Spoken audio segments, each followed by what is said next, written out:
I believe we are all the way live. Hello and welcome to my graveyard. I'm your host of the evening, the Cemetery Man from Salem, Mass. Always taking names and kicking candy ass. Live in living color here with you on Grande's Graveyard. And now the real game begins. Yes, ladies and gentlemen, we hit the milestone just last week of 500 goddamn subscripciones. Since then, since we announced this big old double giveaway, we've gotten 21 more. So this is a very, very fun show we're going to do here tonight. There are 51 goddamn names in Pete the Pumpkin. Only one can emerge the champion and take home the $50 gift card. But if you're not that one out of the 51, no worries. 50 of you go back into the pumpkin, and then the last one of those 50, they're going to be taking home a 4K of their choice of the Texas Chainsaw Massacre Night 2, Fright Night, or The Lost Boys. Yes, 3 4K options. If you win, zero regrets. And of course, the $50 gift card will be the first one we give away. We got a couple people in the chat. Miss C, ciao grande. Cheers and congratulations, and welcome to the 500 subs club. I predict it will be 1K soon. You deserve all your success and much more. God bless, Miss C. I'm not very religious, but God bless. Thank you so much. Neon Black Reviews in the Heezy. Congrats, John. Well deserved. And 5,000 is just around the corner, brother. Dude, I hope so. I got my fingers and my toes and my arms and my legs crossed for that shit. Ryan Snyder's in the Heezy. What's up, brother? Dude, man, cheers. Welcome. I know you'll be drinking probably some Jack Daniels. I know in you. I don't know, but cheers to you, my friend.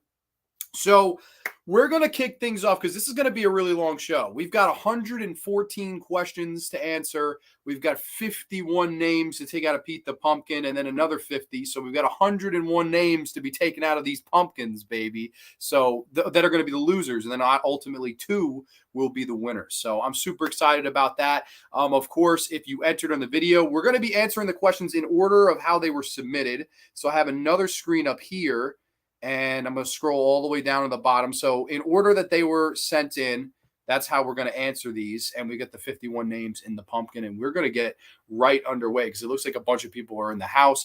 Just a couple more people coming in saying hi. Sean Blue Digital's in the house. Hey, guys, bouncing back and forth on this contest stream. And another one for Sean Urchin's contest. Very cool. I think I'm subscribed to him. That name definitely sounds familiar. Welcome, Mr. Sean. I appreciate you checking out the show tonight. I didn't know there was another contest going on. We're in competition on Grande's Graveyard here tonight. I don't know what he's giving away. Hopefully it's not as good as what I am, but I honestly don't know. So, I mean, that is what it is. But all right, without further ado, we'll go over the brief rules. There's not too many, and then we'll get right into this son of a bitch. So one by one, you will start to fall before night's over. I get you all. Yes, I'm going to be picking all your names out of the pumpkin. The last name out of Pete here is going to be taking home the $50 gift card. So I hope you all are ready. I hope you're willing. I hope you're able. I hope you're excited.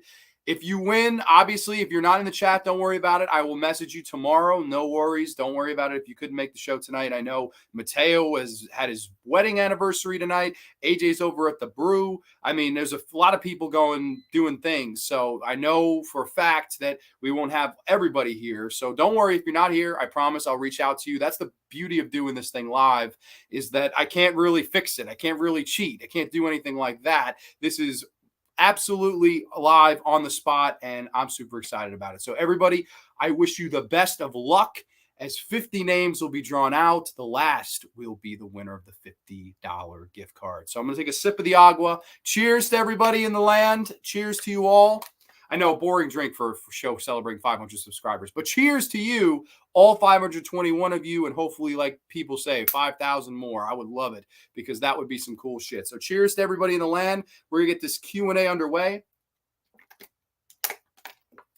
Just had to refresh because I know it's going to be a long show. 114 questions and, of course, a giveaway. So we can take one last stir here of the Pete the Pumpkin here. I've got a nice little lid here. Spoiler alert, we'll be talking about this one on the show very soon.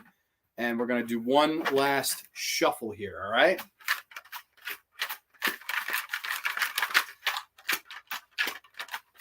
All right.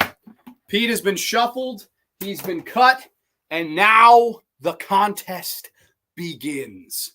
First name out, I'm sorry. I don't know who you're going to be, but whoever you are, I know you're going to be sad. First name out is, oh, my good brother, It is Labyrinth UFC Breakdown. I'm sorry, my friend.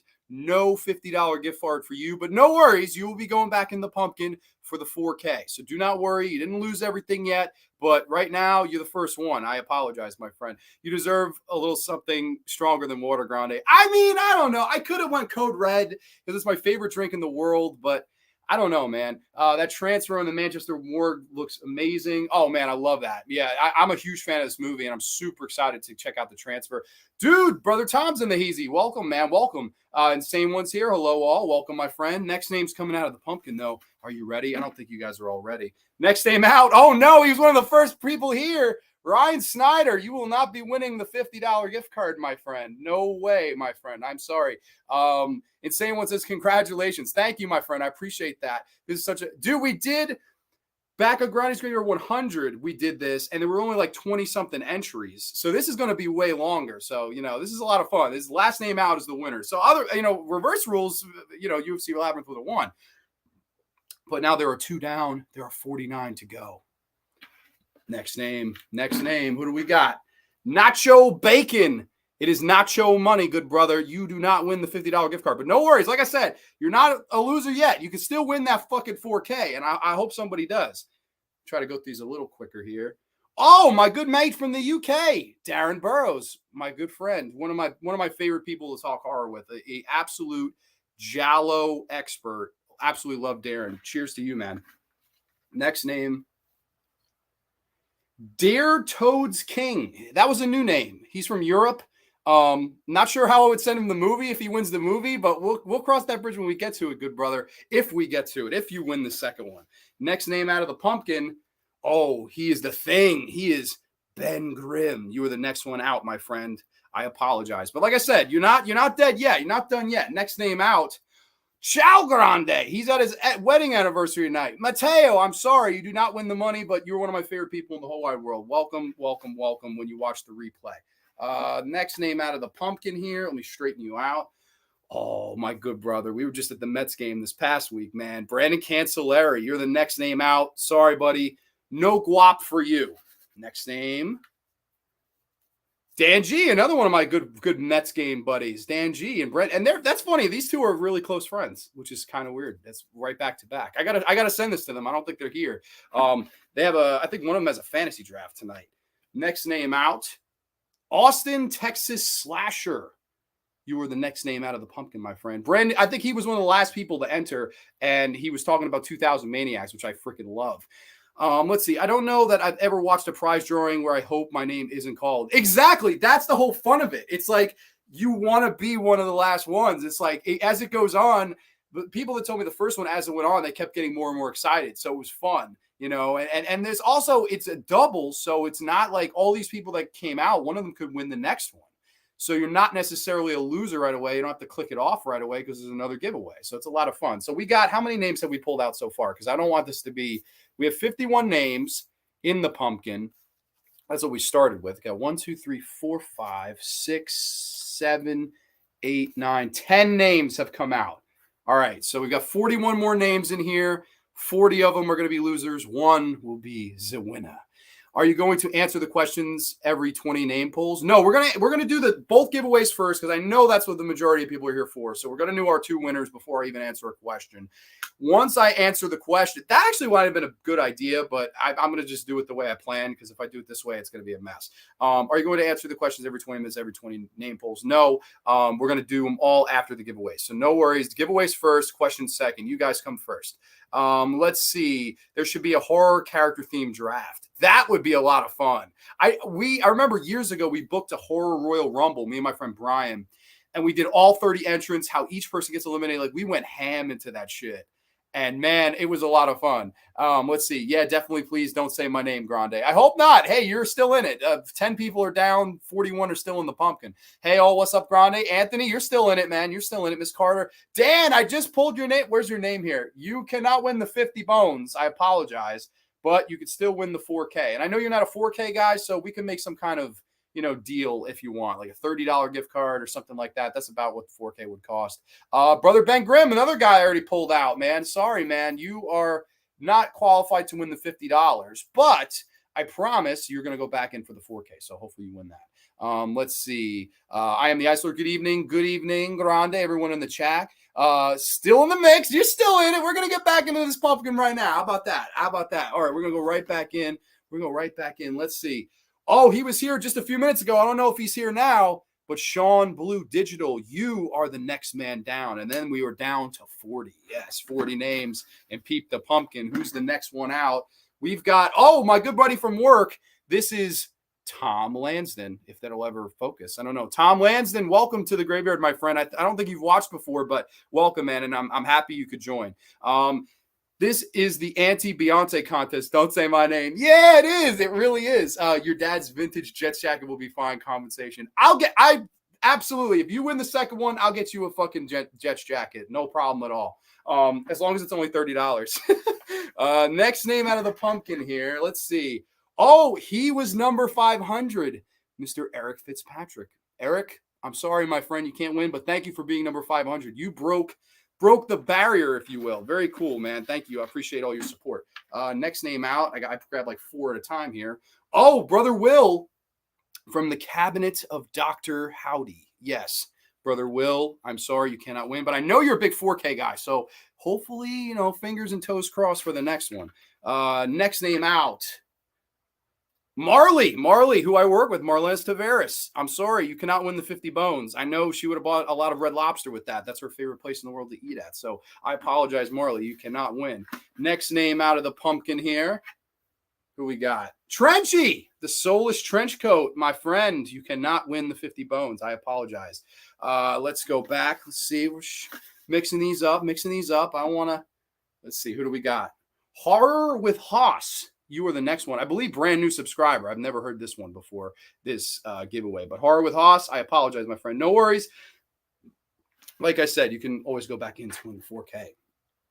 One of my favorite people on the planet, Night Watch Zone. Great friend of the channel. Actually met him recently at Monster Mania. And he was just such a cool guy. He drove like 10 hours to go to that show.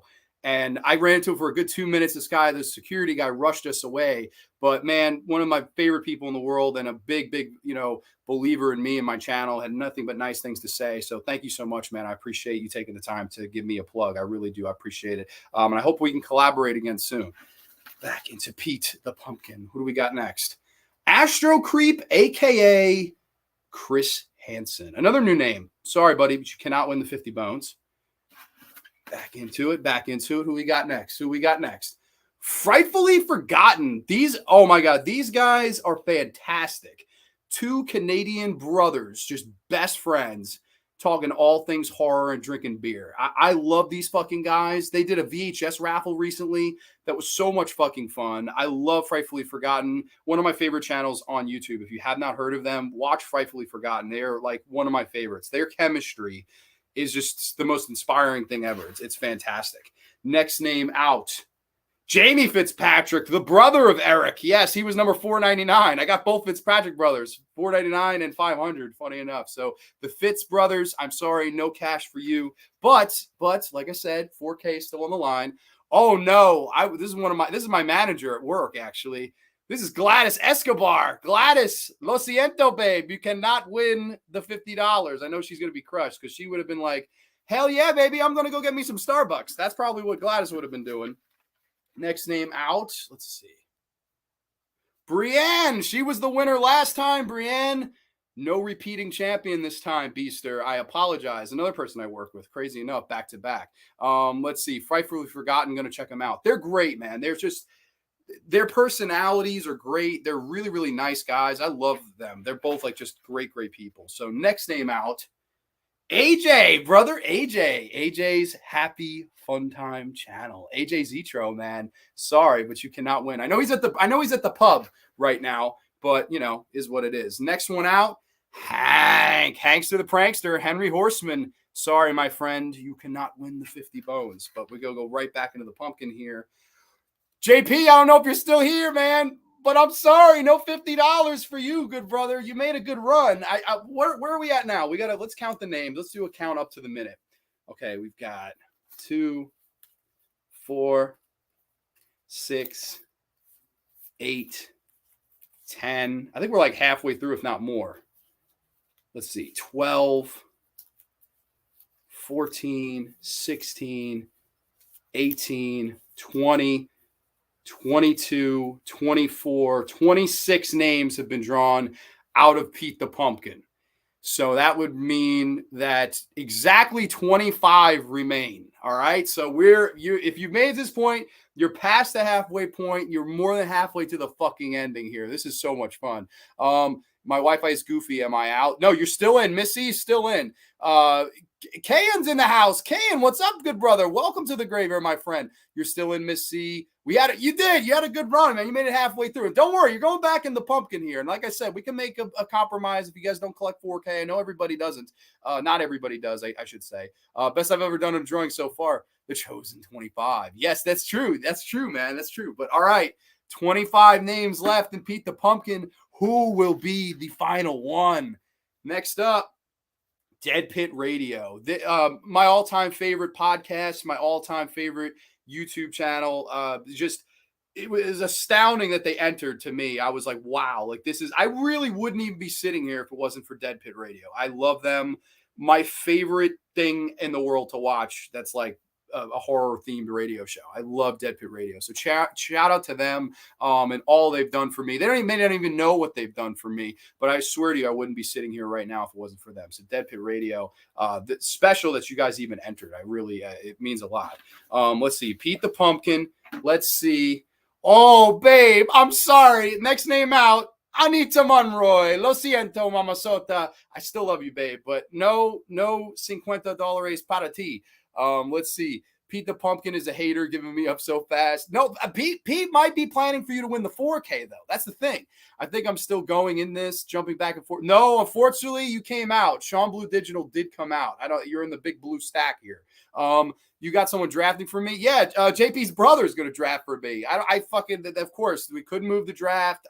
They had to do it tonight. I was like, fuck, I can't, So, Johnny, if you're watching, draft me a fucking winner, please. I'll split the money with you.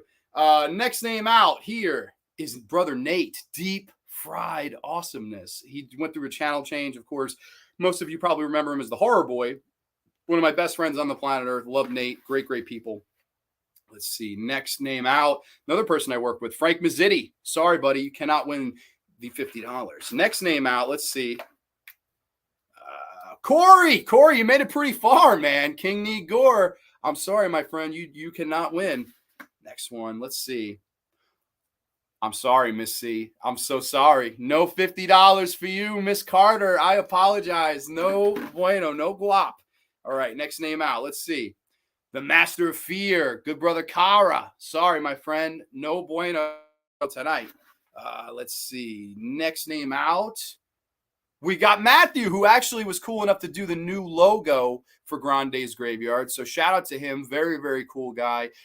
He actually just left where I work yesterday for a new job. So as a parting gift, he was like, hey, man, I know you didn't ask me, but I did a new logo for you. And I was like, dude, that is the nicest thing anyone's ever done. I appreciate that. So brand new logo for Grande's Graveyard. I hope you guys like it. It's the Evil Dead font, if you will. So I don't know. I was super, super excited for that. Next name out. We've got Horror Lives Matter, another brand new name. I believe Sean Blue Digital sent him to the right direction here. So my good friend, unfortunately, no 50 bones for you. Or I think you're Australian. So it would have been, what did Australia? I actually don't even know. I don't want to fucking overwork my brain. Billy Henry. Sorry, good brother. You made it pretty far too. Imagine you could have got a vinyl or two with this. Let's see. Next name out. Brandon Matassa, you made it pretty far, my friend. Brandon Matassa, no bueno, though. We still got a few names in here, man. Next name out. Oh, man, and she's going to be having a child very, very soon, but I wish you all the best. Amanda Rodriguez. I'm sorry. I know she wanted to win this bad, and she made it pretty damn far. Next name out. Let's see. Joe, another one of my superiors at work, man. Joe, you made it pretty far, but no bueno, my friend. All right, how many more do we got in here? It's like me, I think less than 10 now. Death Central, who did the new Grande's Graveyard banner. I'm sorry, my friend. Good friend of mine. Cool people. Let's see. Next one out. Nick Reap, my friend. Thank you for playing. Always appreciate you and your support, man. Next name, let's see. Wow, Rambo made it far. Rambo Raff for life. Again, one of my all-time favorite YouTubers. Another guy I never thought would enter this, but I messaged him and he was like, hey, man, appreciate you reaching out. So I was super excited that he wanted to enter this. Next name out. Matt Moreno. Matt Moreno made it pretty damn far, man. I don't know. How many do we got left now? So let's fucking see, because we got to be down to the nitty-gritty here. Let's count these out. So we're going to let's do it by fives. 1, 2, 3, 4, 5. We got 10. We got, sorry, ladies and gents. I want this to be as climactic as possible, so I'm keeping you all in suspense. We got 15. We got 1, 2, 3, 4, 5, 20. We've got 1, 2, 3, 4, 5, 25. Yeah, we're getting down to it. 1, 2, 3, 4, 5 is 1, 2, 3, 4, 5. This is a bitch to count these. They're too small. 35. 1, 2, 3, 4, 5, 45, 48. So we should have 3 more names in the pumpkin here. 3 more. Let's do it. Next name out. Anthony, where are you? I'm so sorry. Fever Dreamland Theater. You're the next one down, my friend. How many more we got? I think, yeah, like 3 or 4. I'm not sure. Next one out. Brother Tom, you made it very far, my friend. No worries. 4K is still possible, my friend. Still possible. And we've got, what do we got? Kiara, lady that works in my accounting department. Welcome, Kiara. Sorry, you did not win. I think we're down to the nitty gritty here. Let's see. Magnum Mac, good brother Mac. Love you, brother. Next one. Let's see. Neil, you were so fucking close, man. You were so close. Neil Black Reviews. How many names we got? I think we've got 3 more. This is it. So the next 2 are losers, and then the last one's a winner. Next one out. Ty Junebug Films. Good trans, brother. Good try. Good try. I think, are we down to the final 2? 1, 2. All right. This next name out is the runner-up. The last one is the winner. I've got 2 names in my hand. Who am I going to pull out? I'm going to pull this one first. Hobbs Horror. I'm sorry. You do not win the 50 bones. Therefore, the winner and the final, I just want to make sure there's nobody else.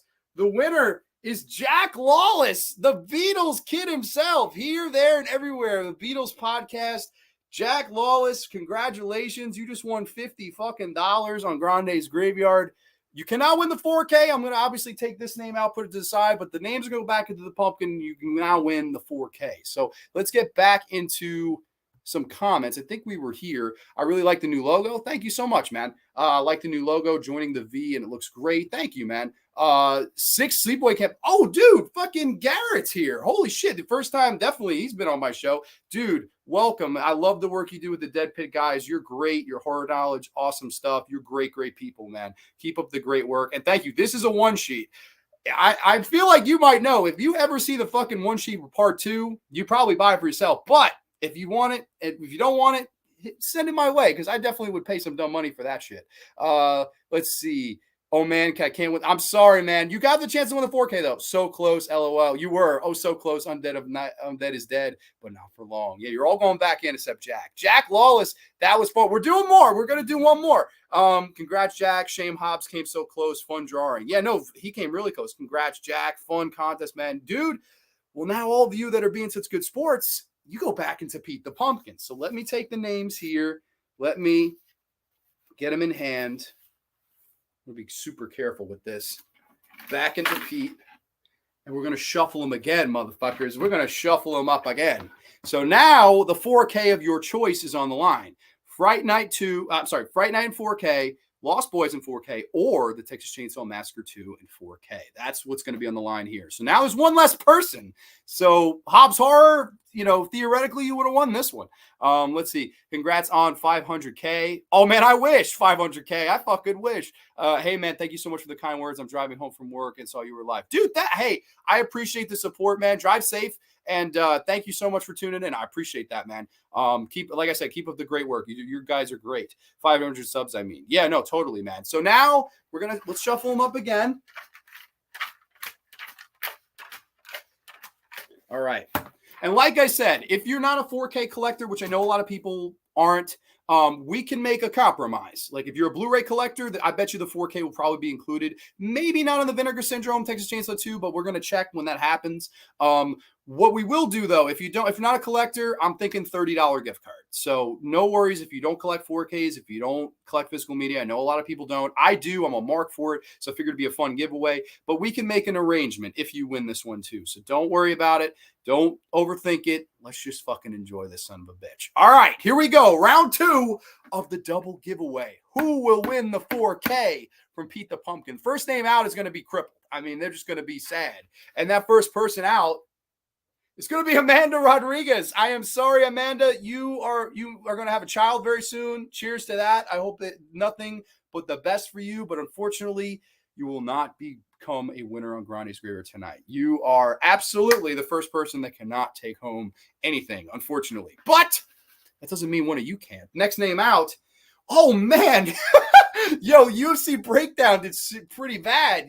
Labyrinth UFC Breakdown. I'm so sorry, good brother. You were the first name out the first time. You're the second name out this time. He's going to I don't know. Maybe he should go play the actual lottery. Like, who knows? Maybe he'd actually win that one if he can't win this. Next name out. Let's see. Night Watch Zone. Thank you for trying, my friend. Oops, I dropped your name. I put it right here. Next name out. Let's see. Who do we got next? The Soulless Trench Goat. Thanks for playing, Trenchy. And thanks for the questions. They were a lot of fun. Next name out. Billy Henry. Let's do the next name here. Astro Creep, a.k.a. Chris Hansen. Thank you for playing, my friend. I appreciate it.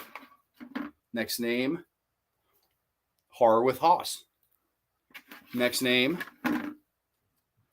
Rambo Raff, who I see you're here, man. Dude, man, it means a lot to me that you would ever even watch one of my streams, even for a minute, man. You are one of my favorite YouTubers in the whole wide world. I love your content. I love your attitude. I love the rants, and I love that you keep it real, man. Dude, cheers to you and being nothing but a great, great person, man. Love Rambo Raff for life. I'm sorry you cannot win the 4K, but thank you for entering. I appreciate it. Next name out of the hat, let's see, or out of the pumpkin, I should say, is the legendary Nick Reap. Nick Reap, thanks for playing.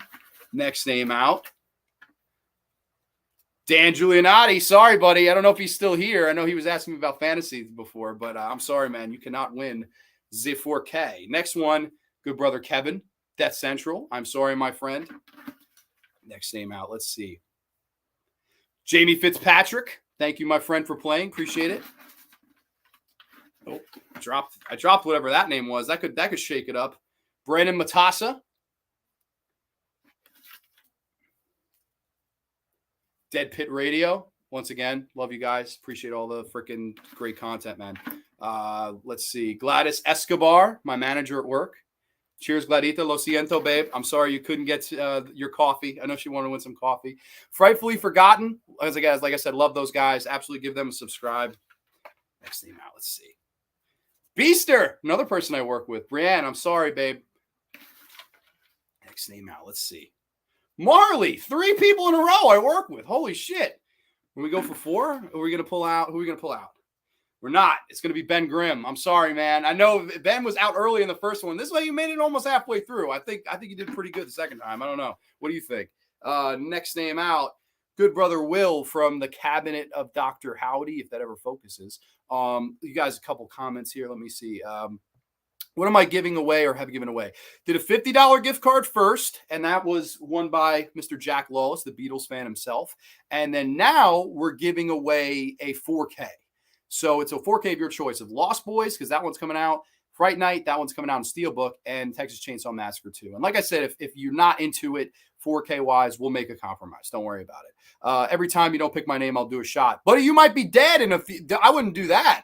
Let's see. No worries at all. Thank you for the kind words. That alone is worth it. Dude, thank you, man. It means a lot. It really does. Congrats on 500, man. That's awesome. Dude, thank you. Thank you, all of you. Nacho Bacon, thank you. I think you're still in this one, Nacho Bacon. You were out of the first one, but I think you're still in Pete. I still think you're in the pumpkin here. I hope I'm not mistaken. Joe Constantino, next name out. Lo siento, good brother.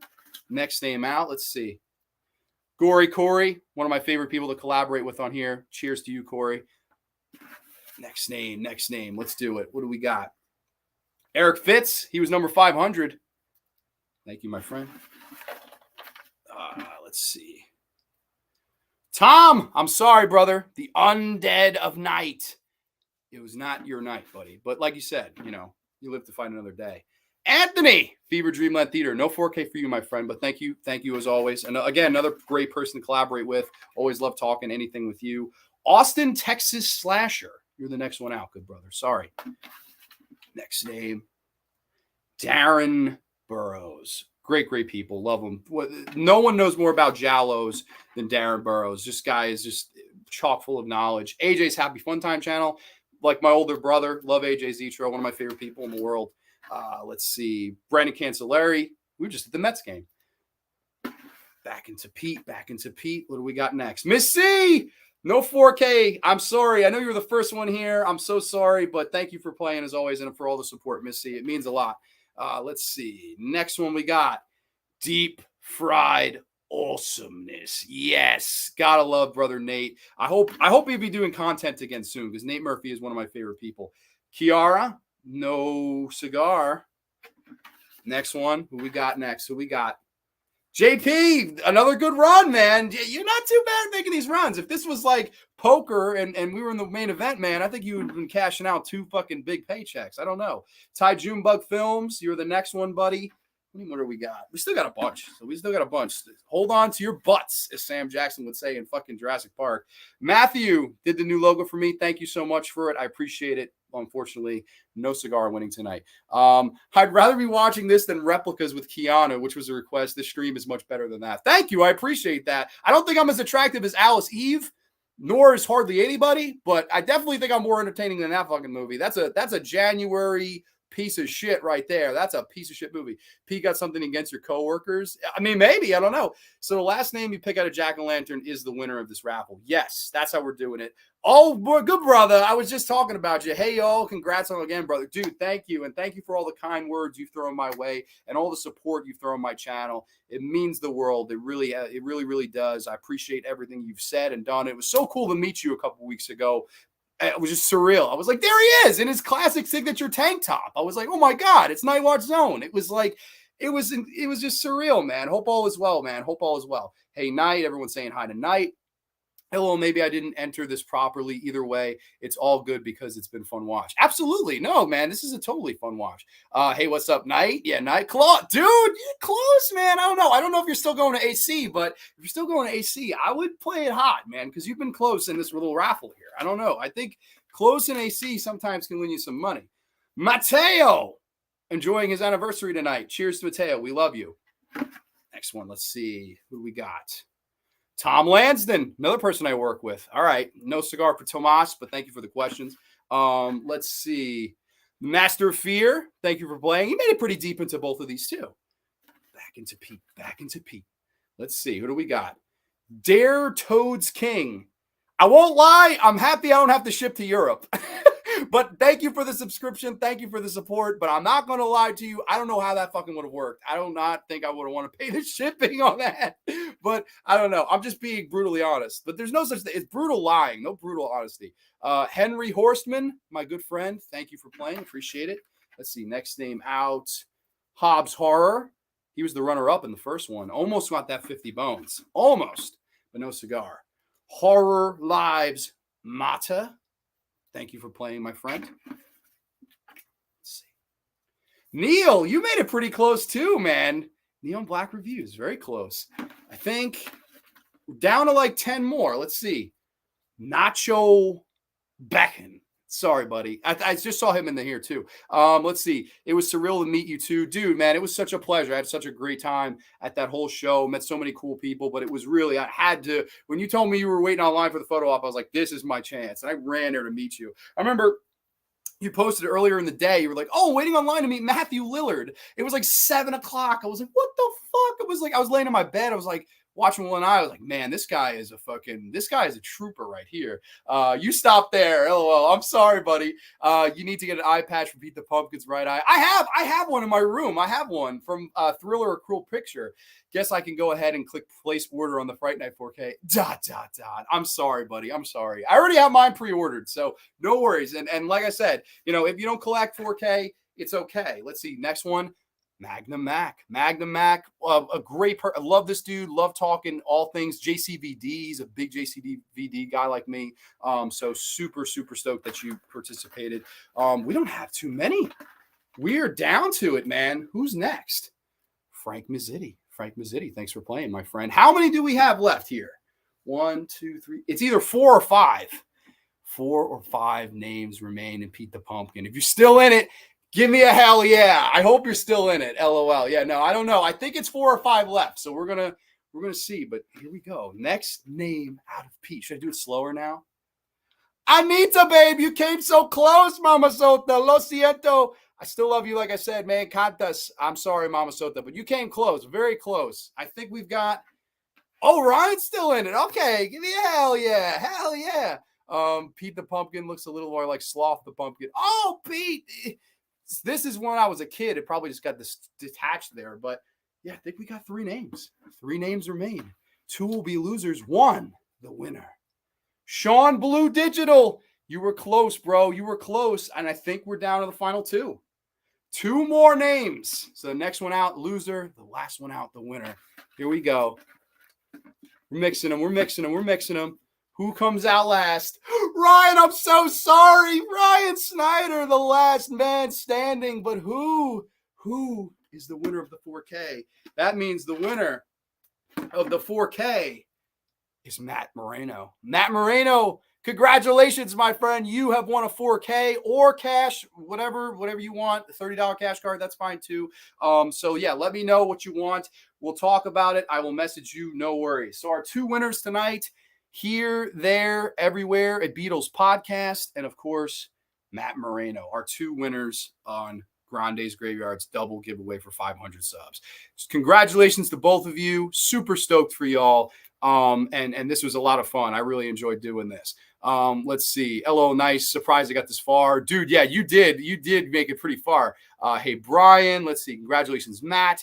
This happened last year. I was down to the final 2 and lost. Did you really? Oh, no. Did you? Oh, geez. Congratulations, Matt Moreno. Congratulations, Matt. Let's see. Wow, a lot of people. Dude, thank you, man. Appreciate that. Congratulations to both of you. Very, very cool. Your jack-o'-lantern looks better than the full moon's Leech Woman that people watched some vids of people unboxing and getting mad. Leech Woman looked like a crack addict with makeup. LOL. Dude, I haven't seen that. I don't know. I see, this is a vintage, like, 1999 jack-o'-lantern, trick-or-treat basket here. So I mean, I did all my trick-or-treating with this thing. So it's amazing. I mean, the smile is kind of it's like Shawn Michaels. It lost its smile a little bit. But both of you guys, congratulations. I'll contact you both. I promise. I don't think either one of you are in the house right now. This is such a fun, creative way of drawing. Learner a little from it too. Congrats to the winners and thanks for the contest. Thank you. Congrats to the winner. Absolutely. Matt for the win. Matt Moreno, you're the freaking winner, man. It was just his birthday, crazy enough. So, I mean, he's got a belated birthday gift coming from me, man. So that's really cool. But everybody, thank you for participating. We're going to, for now, put your names back into Pete the Pumpkin. And the 2 winners, they're going to remain out. So thank you all. I appreciate you all joining. And now we're going to get into the Q&A. This is the part of the show where I lose half my audience. But on all seriousness, thank you. I appreciate it. Move this goddamn stool here. And I want to move this a little bit closer. Okay. I think we're good now. So yeah, no, everybody, like I said, thank you for all the kind words and the congratulations on the 500. It means a lot. We're now going to hop right into the questions, and we're going to go in order here. We're going to go right from the bottom to the top. So depending on, what your newest to first is, I've got it up here on a separate screen. And we're going to go right from there. So first question was actually from Sean Blue Digital. Welcome, my friend. Thank you. First question, what is your all-time favorite TV series? And number 2, what do you love most about YouTube and the horror community?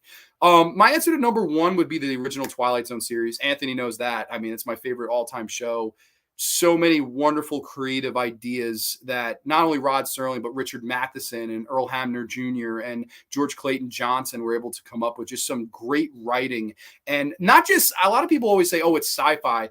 I think, a lot of the Twilight Zone was horror as well. I think that's what really attracts me to it. The sci-fi horror aspects and the psychology and the great acting and the fact that Rod Serling chose to shoot almost a majority of them on film. So years and years later, they still look really, really good and not dated. Like something like, like horror soap opera would in the day, like movies like shows like Dark Shadows. That looks like shit now if you watch it. But the Twilight Zone, just so many wonderful episodes. To Serve Man, The Monsters of Due Maple Street. Even some weirder ones like Elegy and Come Wander with Me and The Bewitching Pool, and just there's so many great episodes in that series. It's my all-time favorite TV show. What do you love most about YouTube and the horror community? Honestly, I couldn't really say anything aside from the camaraderie. I love the camaraderie. I love granted, you'll come across assholes. It happens. It's a part of life. But in a lot of ways too, I've met so many wonderful people in this community. I would have never met Knight if it wasn't for this. I would have never met Corey if it wasn't for this. I would have never met Neil if it wasn't for this. Miss C, etc. Like so many wonderful people have come my way, from this, and I love the camaraderie about it. I love to see other people's styles. I know Rambo's not a horror dedicated, but I love when he reviews horror movies. He's doing the requests now. I just love his style. I like that he sits down. There's no fucking edits. It's just him giving his raw, honest opinion on a movie, whether it's popular or not popular. I love that. I think that's a great, great style. There are other people that, like Frightfully Forgotten, that they'll sit down, they'll have a brew, and they really look like they're having a bonding session over it. I love the community. I think it's just wonderful to see how each and everybody does something a little bit different. And then, of course, you do have copycats. Let's be honest. You do have people trying to rip other people off, and sometimes it works, sometimes it doesn't. But I would say the community itself. I just love meeting new people and seeing other people do their own styles. To me, it just always keeps it fresh. And that's, for me, one of my favorite things about this. Trenchy, I see you snuck in here, man. Welcome to the graveyard. Welcome, welcome. A lot of nice people on here. That's true. Absolutely. Yeah, cheers and beers and fire. Hell yeah, man. Love the series. Goosebumps, including the original intro. Oh, of course. That's a great one. Welcome, Slasher Fred. Let's see. Next questions. Thank you for the question, Sean. I appreciate it. Next question, Miss Carter. Which Giallo movie would you recommend and why? I would recommend, it's probably cliche to go with an Argento one. I'd have to go with Argento is the master of Giallo. He is. So many great Giallo films he's done. Should I think of like a lesser talked about one? I would say Deep Red is the best Giallo movie of all time. Deep Red is the one I recommend. If you've seen Deep Red, I also love Four Flies on Grey Velvet. I also love The Bird with the Crystal Plumage. I just so many great, Giallo movies out there. I'm a huge fan of The Psychic, Lucio Fulci's film. I think that's a really good movie. I really like Umberto Lenzi's stuff, like Night of Ice, and, movies like what other movies? What other Umberto Lenzi? I drew a blank on Umberto Lenzi movies that were also Giallo films. But no, he made a ton of them. Argento, Fulci. You can't forget Mario Bava, of course. Blood and Black Lace, my favorite Bava film. Bay of Blood, a great one. I just love the Girl Who Knew Too Much. Mario Bava is great. So many great Gialli out there. My favorite is Deep Red, though. Deep Red's the best Giallo movie of all time. Thanks for the kind words, dude. Anytime, man. Anytime. Aiden Baver's in the house. Aiden, welcome to the graveyard, my friend. I just picked up the box set of Thriller with Boris Karloff, 2 seasons. First 8 episodes are crime, but then it gets scary after that. That's a pretty good show. That's a good anthology, man. I like that one. Argento, Fuck the World. I agree. I would recommend Blood and Black Lace. That's my favorite Bava film for sure. Argento for me as well. It's very close. Fulci is stylistic in his own sadistic way. I love Lucio. They're great for different reasons, but a lot of people compare them. Let's see. Next one. What is your favorite subgenre of horror and why? I've got a weird one. I would honestly say my favorite subgenre of horror is exploitation. I really like exploitation. I'm a big fan of like old school grindhouse drive-in cinema where they almost have that forbidden factor, and like I just have always been a big fan of movies like, The Hills Have Eyes and The Last House on the Left and, Thriller, A Cruel Picture, and I Spit on Your Grave. I'm a very big Video Nasties guy. I like all that stuff, the gritty, forbidden elements that those movies bring. When you're watching them, you always have that sense of, man, I shouldn't be watching this, but you do anyway. I love exploitation. I'm a big fan. Like just a couple weeks ago, we talked about Hobo with a Shotgun. That's a modern day exploitation film I really like. The Candy Snatchers, another one I really like. A lot of people maybe would agree or disagree. The Woman from Lucky McKee, I think that is in a lot of ways in kind of an exploitation film. Another movie I really like. I don't know, all the cannibal genre of films. Like somebody mentioned Cannibal Holocaust. I know a lot of people hate the film, but I really like cannibal films. I love Make Them Die Slowly. I love Mountain of the Cannibal God. I love Man from Deep River. I'm a big old school exploitation horror guy. I just love it. I just think it's like always a fun movie night, and it may not be the best made movies. That's the thing. Like, are any of these movies going to be as good of a John Carpenter film? No. Are any of these movies going to be as slick as an Dario Argento film? No, they're not. But like, to me, that's a lot of the part of it. It just feels like, a group of friends that went out into the woods and filmed something shocking. That's kind of why I like exploitation. It's what makes me kind of gravitate to it. Let's see.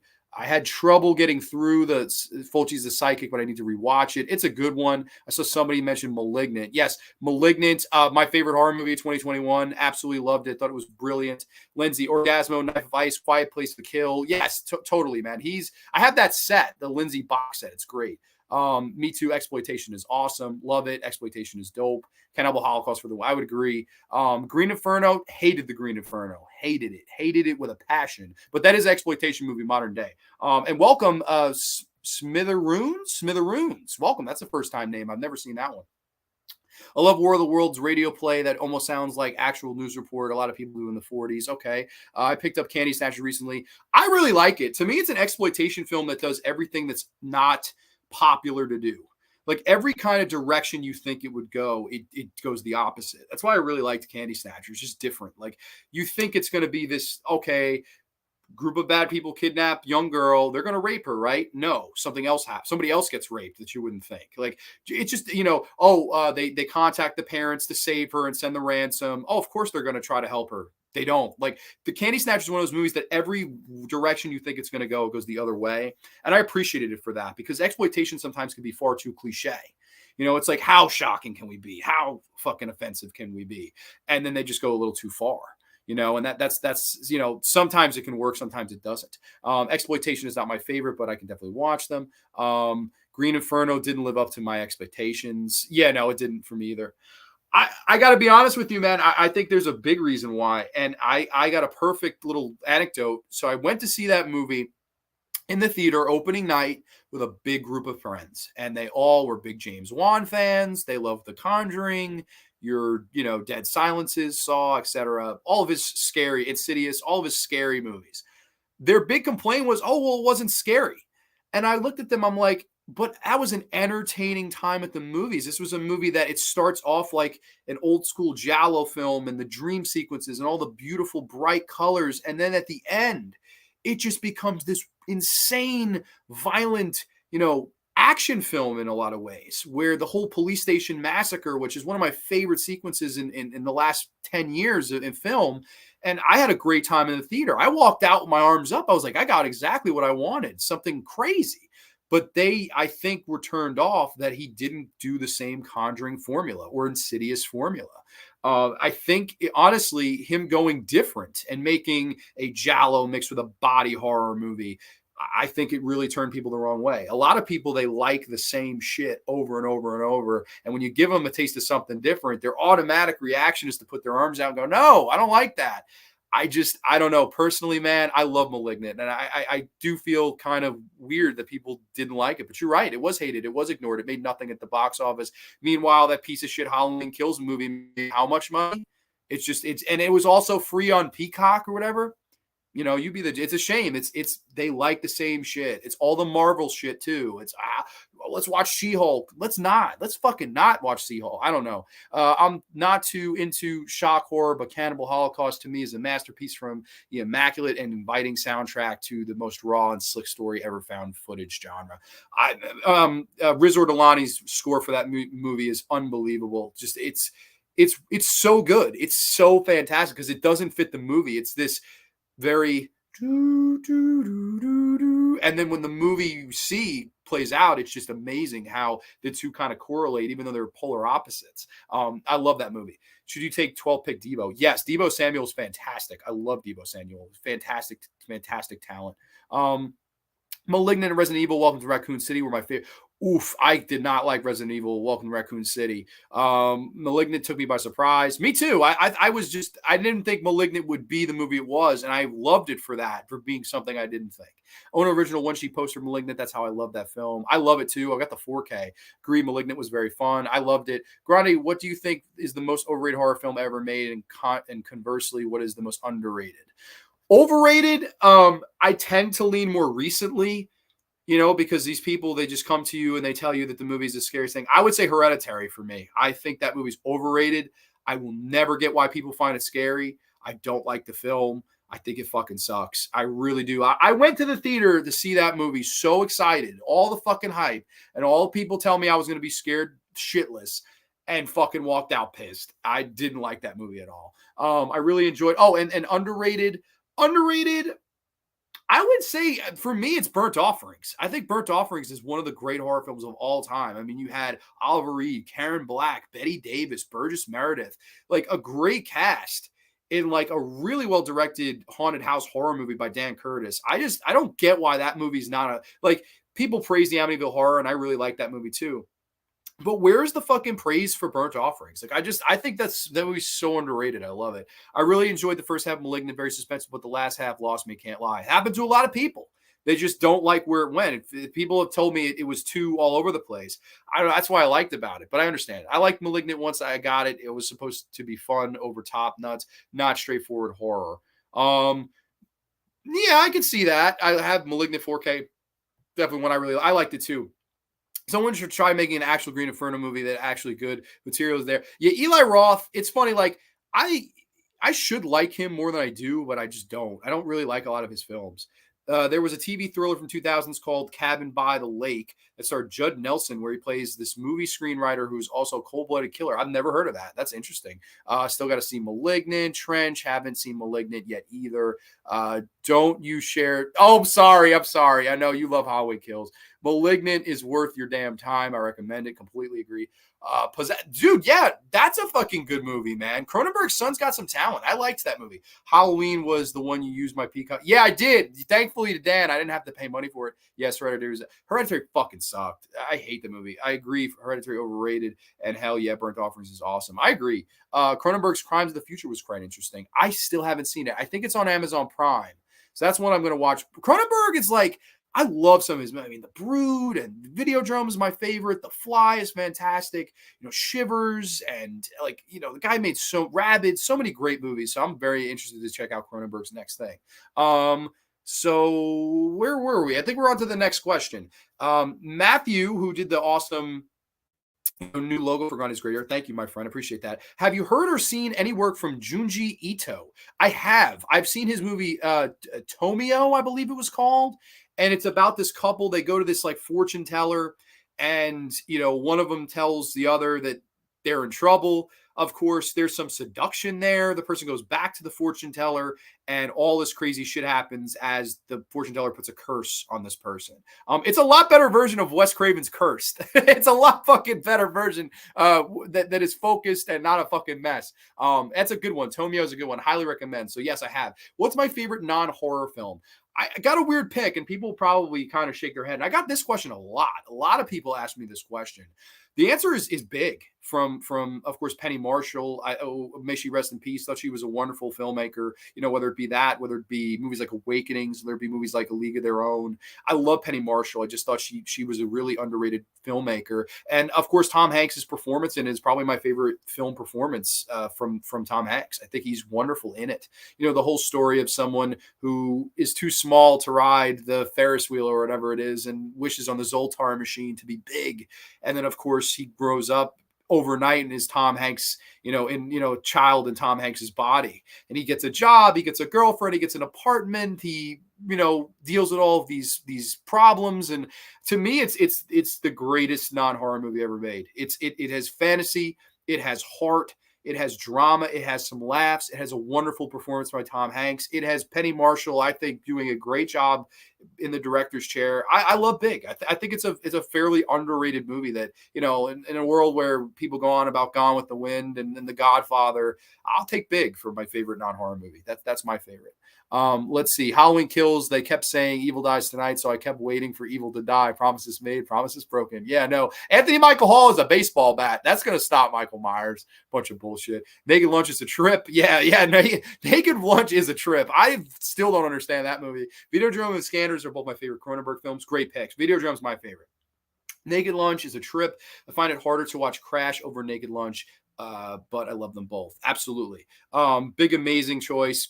Thank you. Appreciate that. Big is a favorite of my wife. Eric, welcome, man. I always wondered what happened to Jared Rustin. Always liked him. Haven't seen him since Pet Sematary 2. Well, maybe Clancy Brown killed him. I don't know. But no, just kidding. I love Jared Rustin too. He's great. And I think him and growing up, I mean, Tom Hanks, they had great chemistry. He really bought them as best friends, even though the crazy age difference, you know, between the actors. I also can't take the Brood seriously. They're too silly. Really? See, I love the Brood. I think the Brood is great. I would say top 3 Cronenberg movie for me, probably top 2. One of my favorite dark comedy movies is Addams Family from the 90s. I love the theme song, Addams Family Groove by Hammer. Yeah, no, Addams Family is great. Big is okay after revisit it. I do like the piano scene. Oh, the piano scene's wonderful. Fever Dreamland, I like that personally. I'm back. Halloween Kills made my ears ring. Halloween Kills, ugh. Yeah, no, I fucking didn't like it either.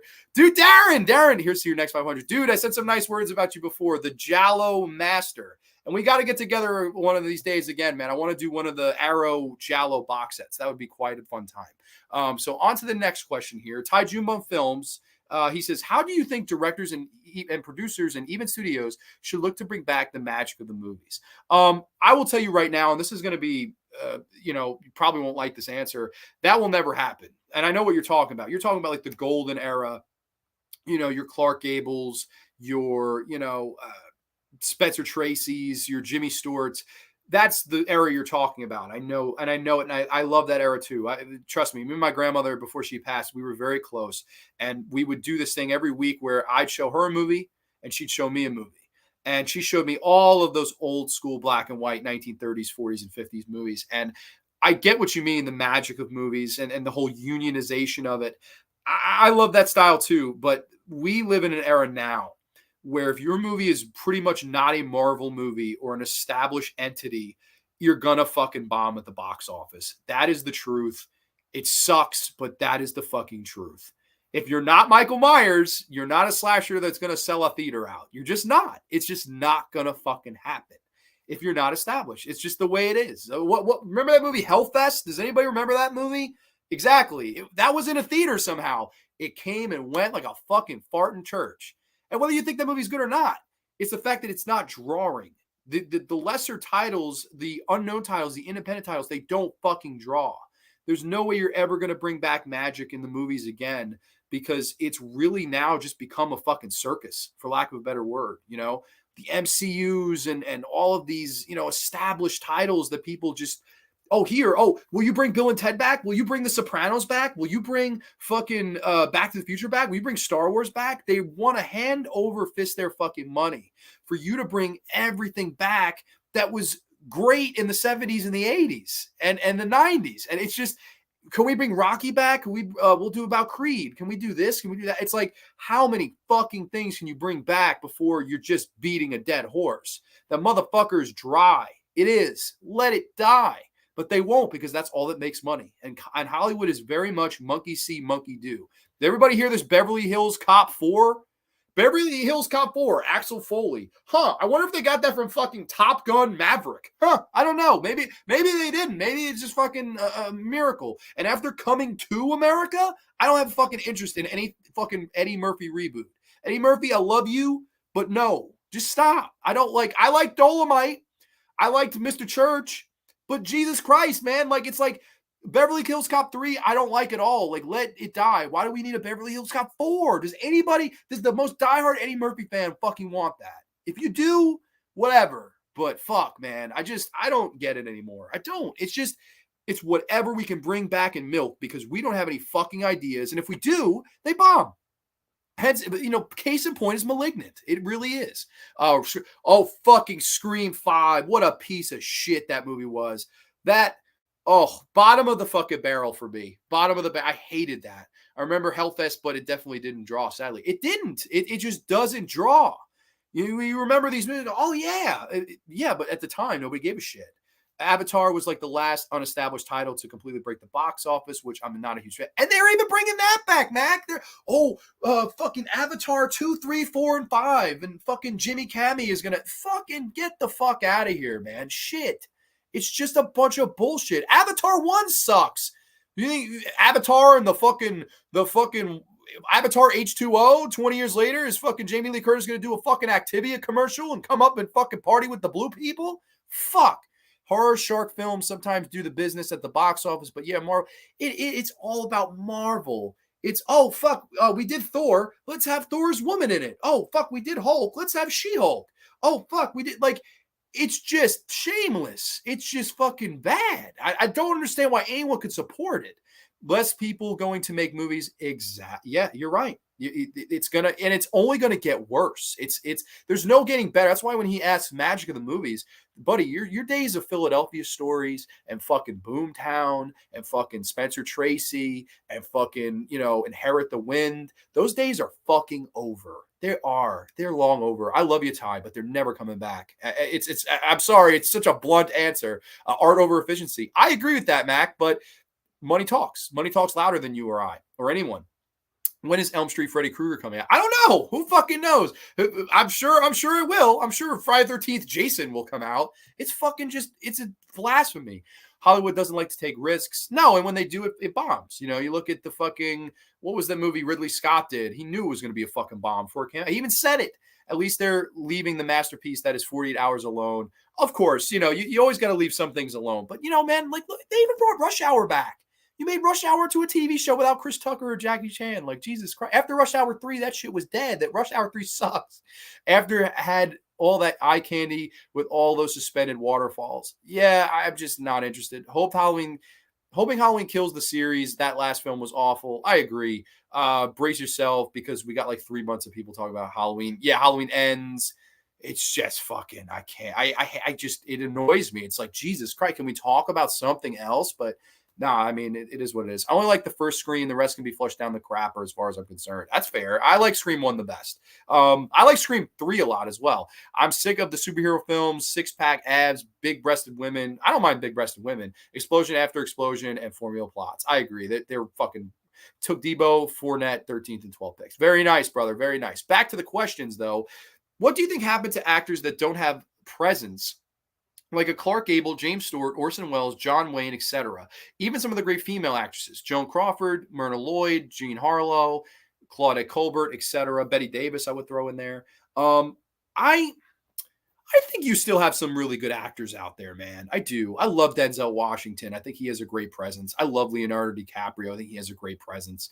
Joaquin Phoenix may be a nut, but he's fantastic. I do think there's a lot of good actors out there. I just think, from a project standpoint, it goes back to the whole movie magic. What are they going to be in? Like, oh, they're doing a Joker 2, and it's going to be a fucking musical with Lady Gaga, and fireworks are going to happen. I don't give a shit. No, like, why would you make a sequel to that fucking movie? Like, what? It's going to be a musical with Lady Gaga? Like, now it's like, A Star is Born remake was good, and Lady Gaga was in that, and Joker was good. And let's throw the two together and put makeup on everybody. It's just it's a circus. Hollywood is a fucking circus now. And who can bring out the fucking most absurd Marvel shit is going to make the most money despite themselves. I will continue to support directors like James Wan, Johannes Roberts, Robert Eggers, and others. And I would agree with that. Granted, Johannes Roberts has made some stinkers, but that guy, I would say, he makes a lot of simple movies. And, in an era where now it's like everything has to have a message, blah, blah, blah, blah. I don't mind, simple movie. I would like Johannes Roberts to do like slasher films. That would probably be best. But he should stay the fuck away from Resident Evil. There can be good superhero films, but basically it's the same old thing. Exactly. Halloween ends. I know what you meant. Don't worry.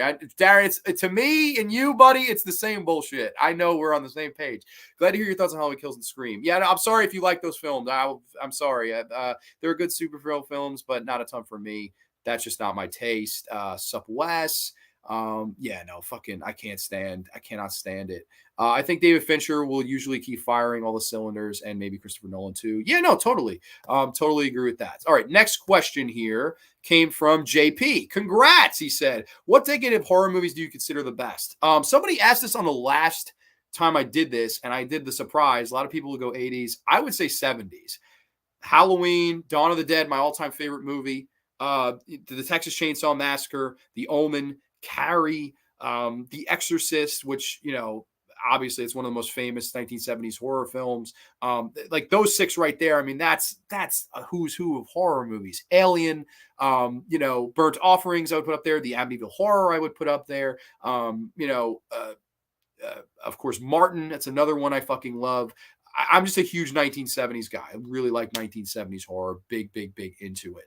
Of course, Make Them Die Slowly, aka Living Dead at the Manchester Morgue. I'm super excited to be talking about that one soon. That's going to be next week. Let's see. Where were we? I think we were here. If you have ever seen that movie called The Man Who Laughs, the main protagonist in that is the movie is the inspiration for Joker. A lot of things inspired Joker, that new Joker. Are we ever going to get a Mindhunter season 3? Oh, I wouldn't hold your breath, Sean. Grande, what did you think of Nope? Somebody asked that. I promise I'll answer when we get there. I didn't actually see it, so I guess I'll be honest though. I am very interested to see it. Because from what people have told me, he got away from doing politics. And that really makes me happy because I'm so sick of fucking politics. I really, really am. I'm so sick of politics and horror. Make a fun fucking, 90-minute movie. I think it's a little bit longer than that, but I'm going to see it for sure. I'm very excited to see it. Joannis Roberts, he has a cool visual style. It does unique things with the camera that I just love. He makes simplistic B movies that are just fun. Yeah, he does. He makes B movies. Oh, you agree? Okay, good. I want to see Joker 2 just to see the beautiful train wreck it's going to be. I will love every second of it. Plus, Joker was overrated anyways, king of comedy. I see, yeah, it's kind of true. I mean, those are better movies. Nanette is in the house. Nanette Blackwell, new name. Welcome, Nanette. Welcome to my graveyard. Welcome. Not to mention all the great Italian, of course, Suspiria, Deep Red, Zombie, Don't Torture a Duckling. So many great 1970s horror movies. Dawn of the Dead is one of the best horror films ever made, along with Alien, The Shining, my favorite horror films, of course. I would choose The Shining because of my channel name. That's fun. It's funny. Dawn of the Dead's my favorite. Then I would go Texas Chainsaw Massacre, and number 3 would be The Shining. Those are my top 3 horror movies of all time. Love those. No, I don't like Joker. I do. It's good, but it's not as amazing. I agree. I don't think it was an amazing movie either. It borrowed from far too much to me too. Actually, think I saw something a few days. Really? Wow. Okay, there you go. What's your favorite cut of Dawn of the Dead between the theatrical extended cut, European mall hours version? I was crazy enough to watch all versions in 2 days, all free on YouTube. Very nice, man. I'm one of those. I do think the theatrical cut is the best, but it's my all-time favorite movie. So I watched the mall hours. The every single thing they shot for it. I can never get enough of my favorite movie of all time, and that's why I'm repping it on the show tonight. I liked Joker, but Parasite was the best film of that year. I agree. I liked Parasite a lot. One of my favorite animated horror comedies I used to watch was Teen Wolf. Okay, next question. Oops, I just minimized my screen. Let's go back.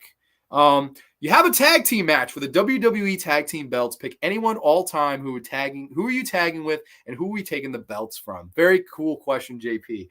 I would say, you know what? I would tag with the American Dream, Dusty Rhodes. That would be so cool.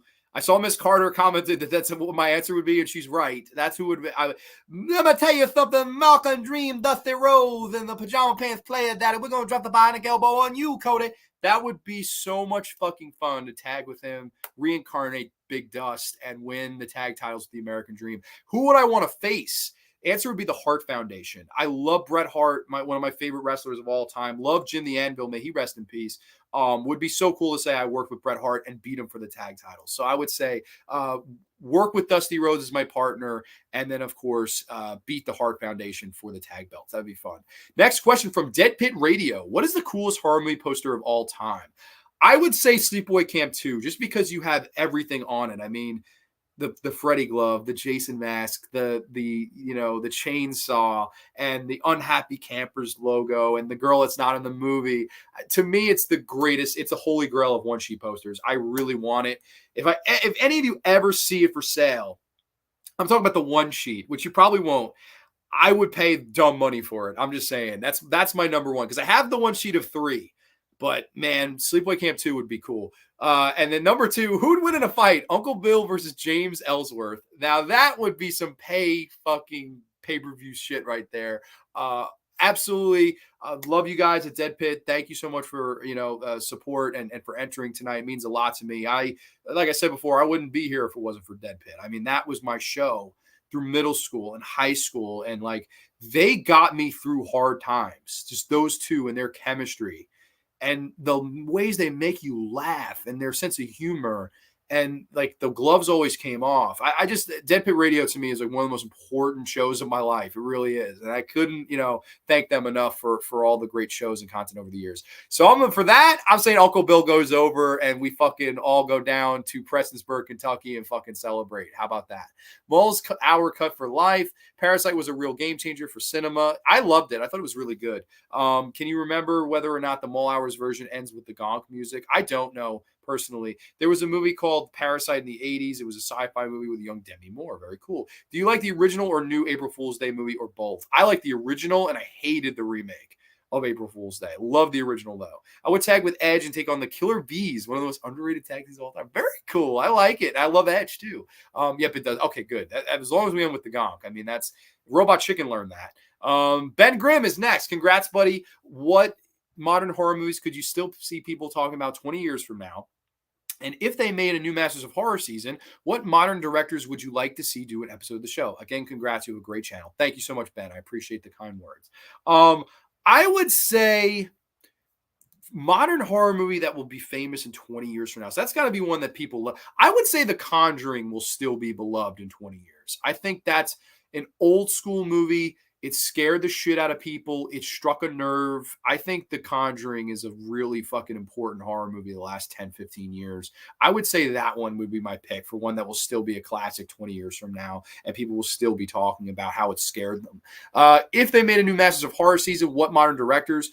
David Robert Mitchell would be my number one choice. I'd love to see what he would do. You could get a James Wan, hopefully, to do it.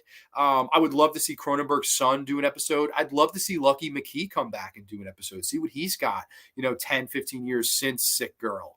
You could bring some of these guys back, too, I think would be a lot of fun. And then, I think, a lot of up-and-comers. Give some independent filmmakers a chance that maybe we even haven't heard of.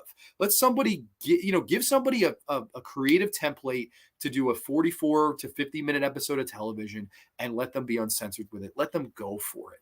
And not just, American directors. Let Japan take a crack. Let Italy take a crack. Let Mexico take a crack. Let every country that has a creative horror idea take a crack at Masters of Horror. Maybe you do a Masters of Horror International where each episode is from a different country. And you do each master from a different country. That would be something cool. I don't know. That would be me, though. Let's see. Yeah, I'd pick the Mall Hours. Anyone in the chat live near Burbank? They are doing a screening of Salem's Lot remake. Oh, the Salem's Lot remake? Oh, no, not the fucking Rob Lowe one? Really? Edge is my favorite wrestler of all time. That's a great pick. I know some non-horror movies had some very scary scenes, like Pee-wee's Big Adventure. The scene scared Pee-wee. Oh, sure. Conjuring, Insidious. I think so. I agree. I do think those two. And Saw. I think James Wan made 3 of them that people will talk about forever. Conjuring came around, scared me. I hadn't been scared in a long time. I think that was an important horror movie. I really do. And I think it's one people will discuss for years to come. Thank you for the questions, Ben. I appreciate it. King Gore. The hard part is over. 500 is where channels like this take off. I know that's not what you want, but it's not too late. But now it's too late. LOL, too good for you, man. Very proud of you as a person, so I will be definitely entering this now. Thank you, man, for all your support. No one has done more for this channel than you, so I love you, Corey. Thank you. Question number 1. If you could go back in time during the heyday of the 70s, 80s slashers and assemble your cast of eventual stars of horror, who would you work with early on? What would you make?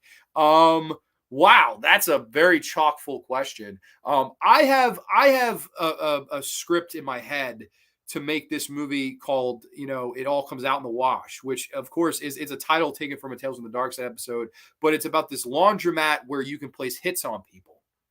And of course, the blood is coming out in the wash. You obviously won't be, getting in trouble for any of these sins that you pay for.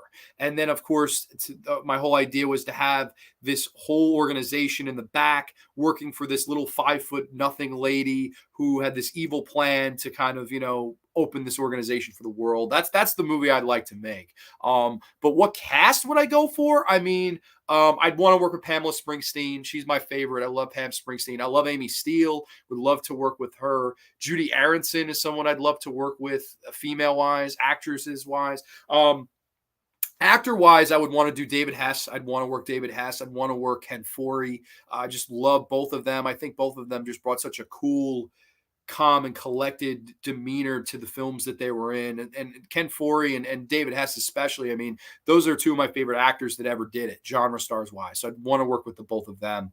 Maybe David Hess is the villain, Ken Foree is the babyface. Maybe this would be cool. How about a face-off movie, like a versus movie? Ken Foree is the baby face and David Hess is the heel, in like the mid 80s, and just have this great action movie where, at the end you have this great dialogue scenes between the two and then a fight to the death. I think that would be really cool. Just two of my favorite actors. Angus Scrimm, someone I would love to work with.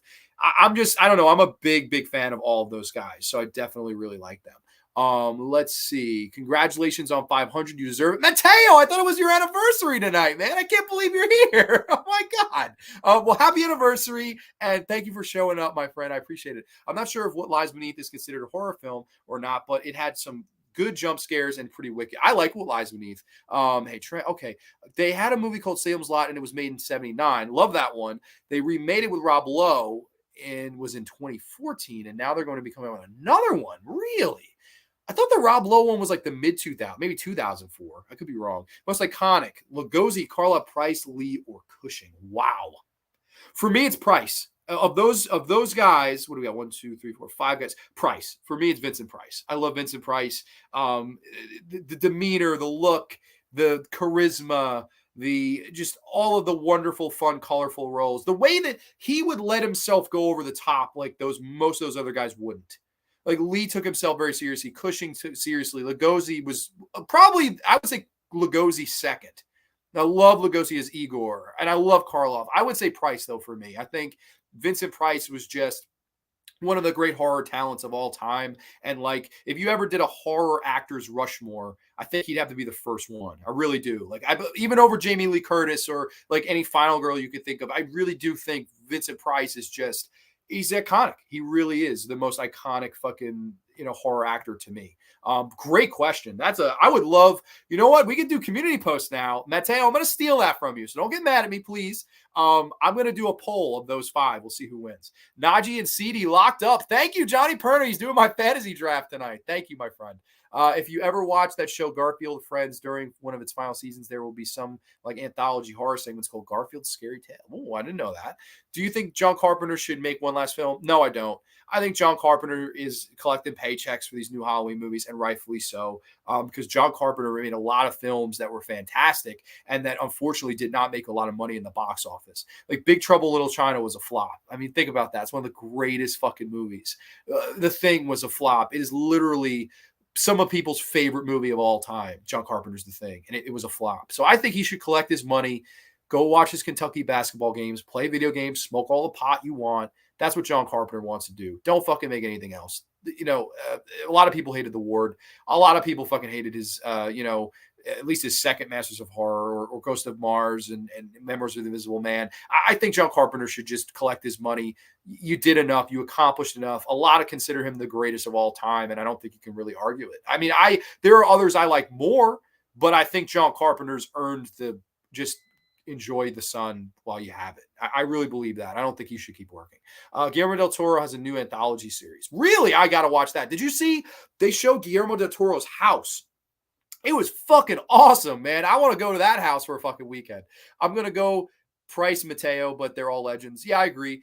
Patrick's in the house. Patrick, welcome to the graveyard, my friend. Last Man on Earth is Vincent Price. Oh, totally. Great Vincent Price film. Sorry, I lost the chat there. Hey, Patrick. You were right, Rob Lowe. Yeah, no, I was going to say, hey, Rob Lowe in 2014. Jesus Christ, man. I don't know. Have you seen Shockwaves? Of course I've seen Shockwaves. That's what I've seen. It's run-of-the-mill for me. I don't really like the director, Ken Wiederhorn or Jim, what a fucking Wiederhorn. He sucks. I met the director of Shockwaves, and I think he was, oh, shit. Well, you met him. There you go.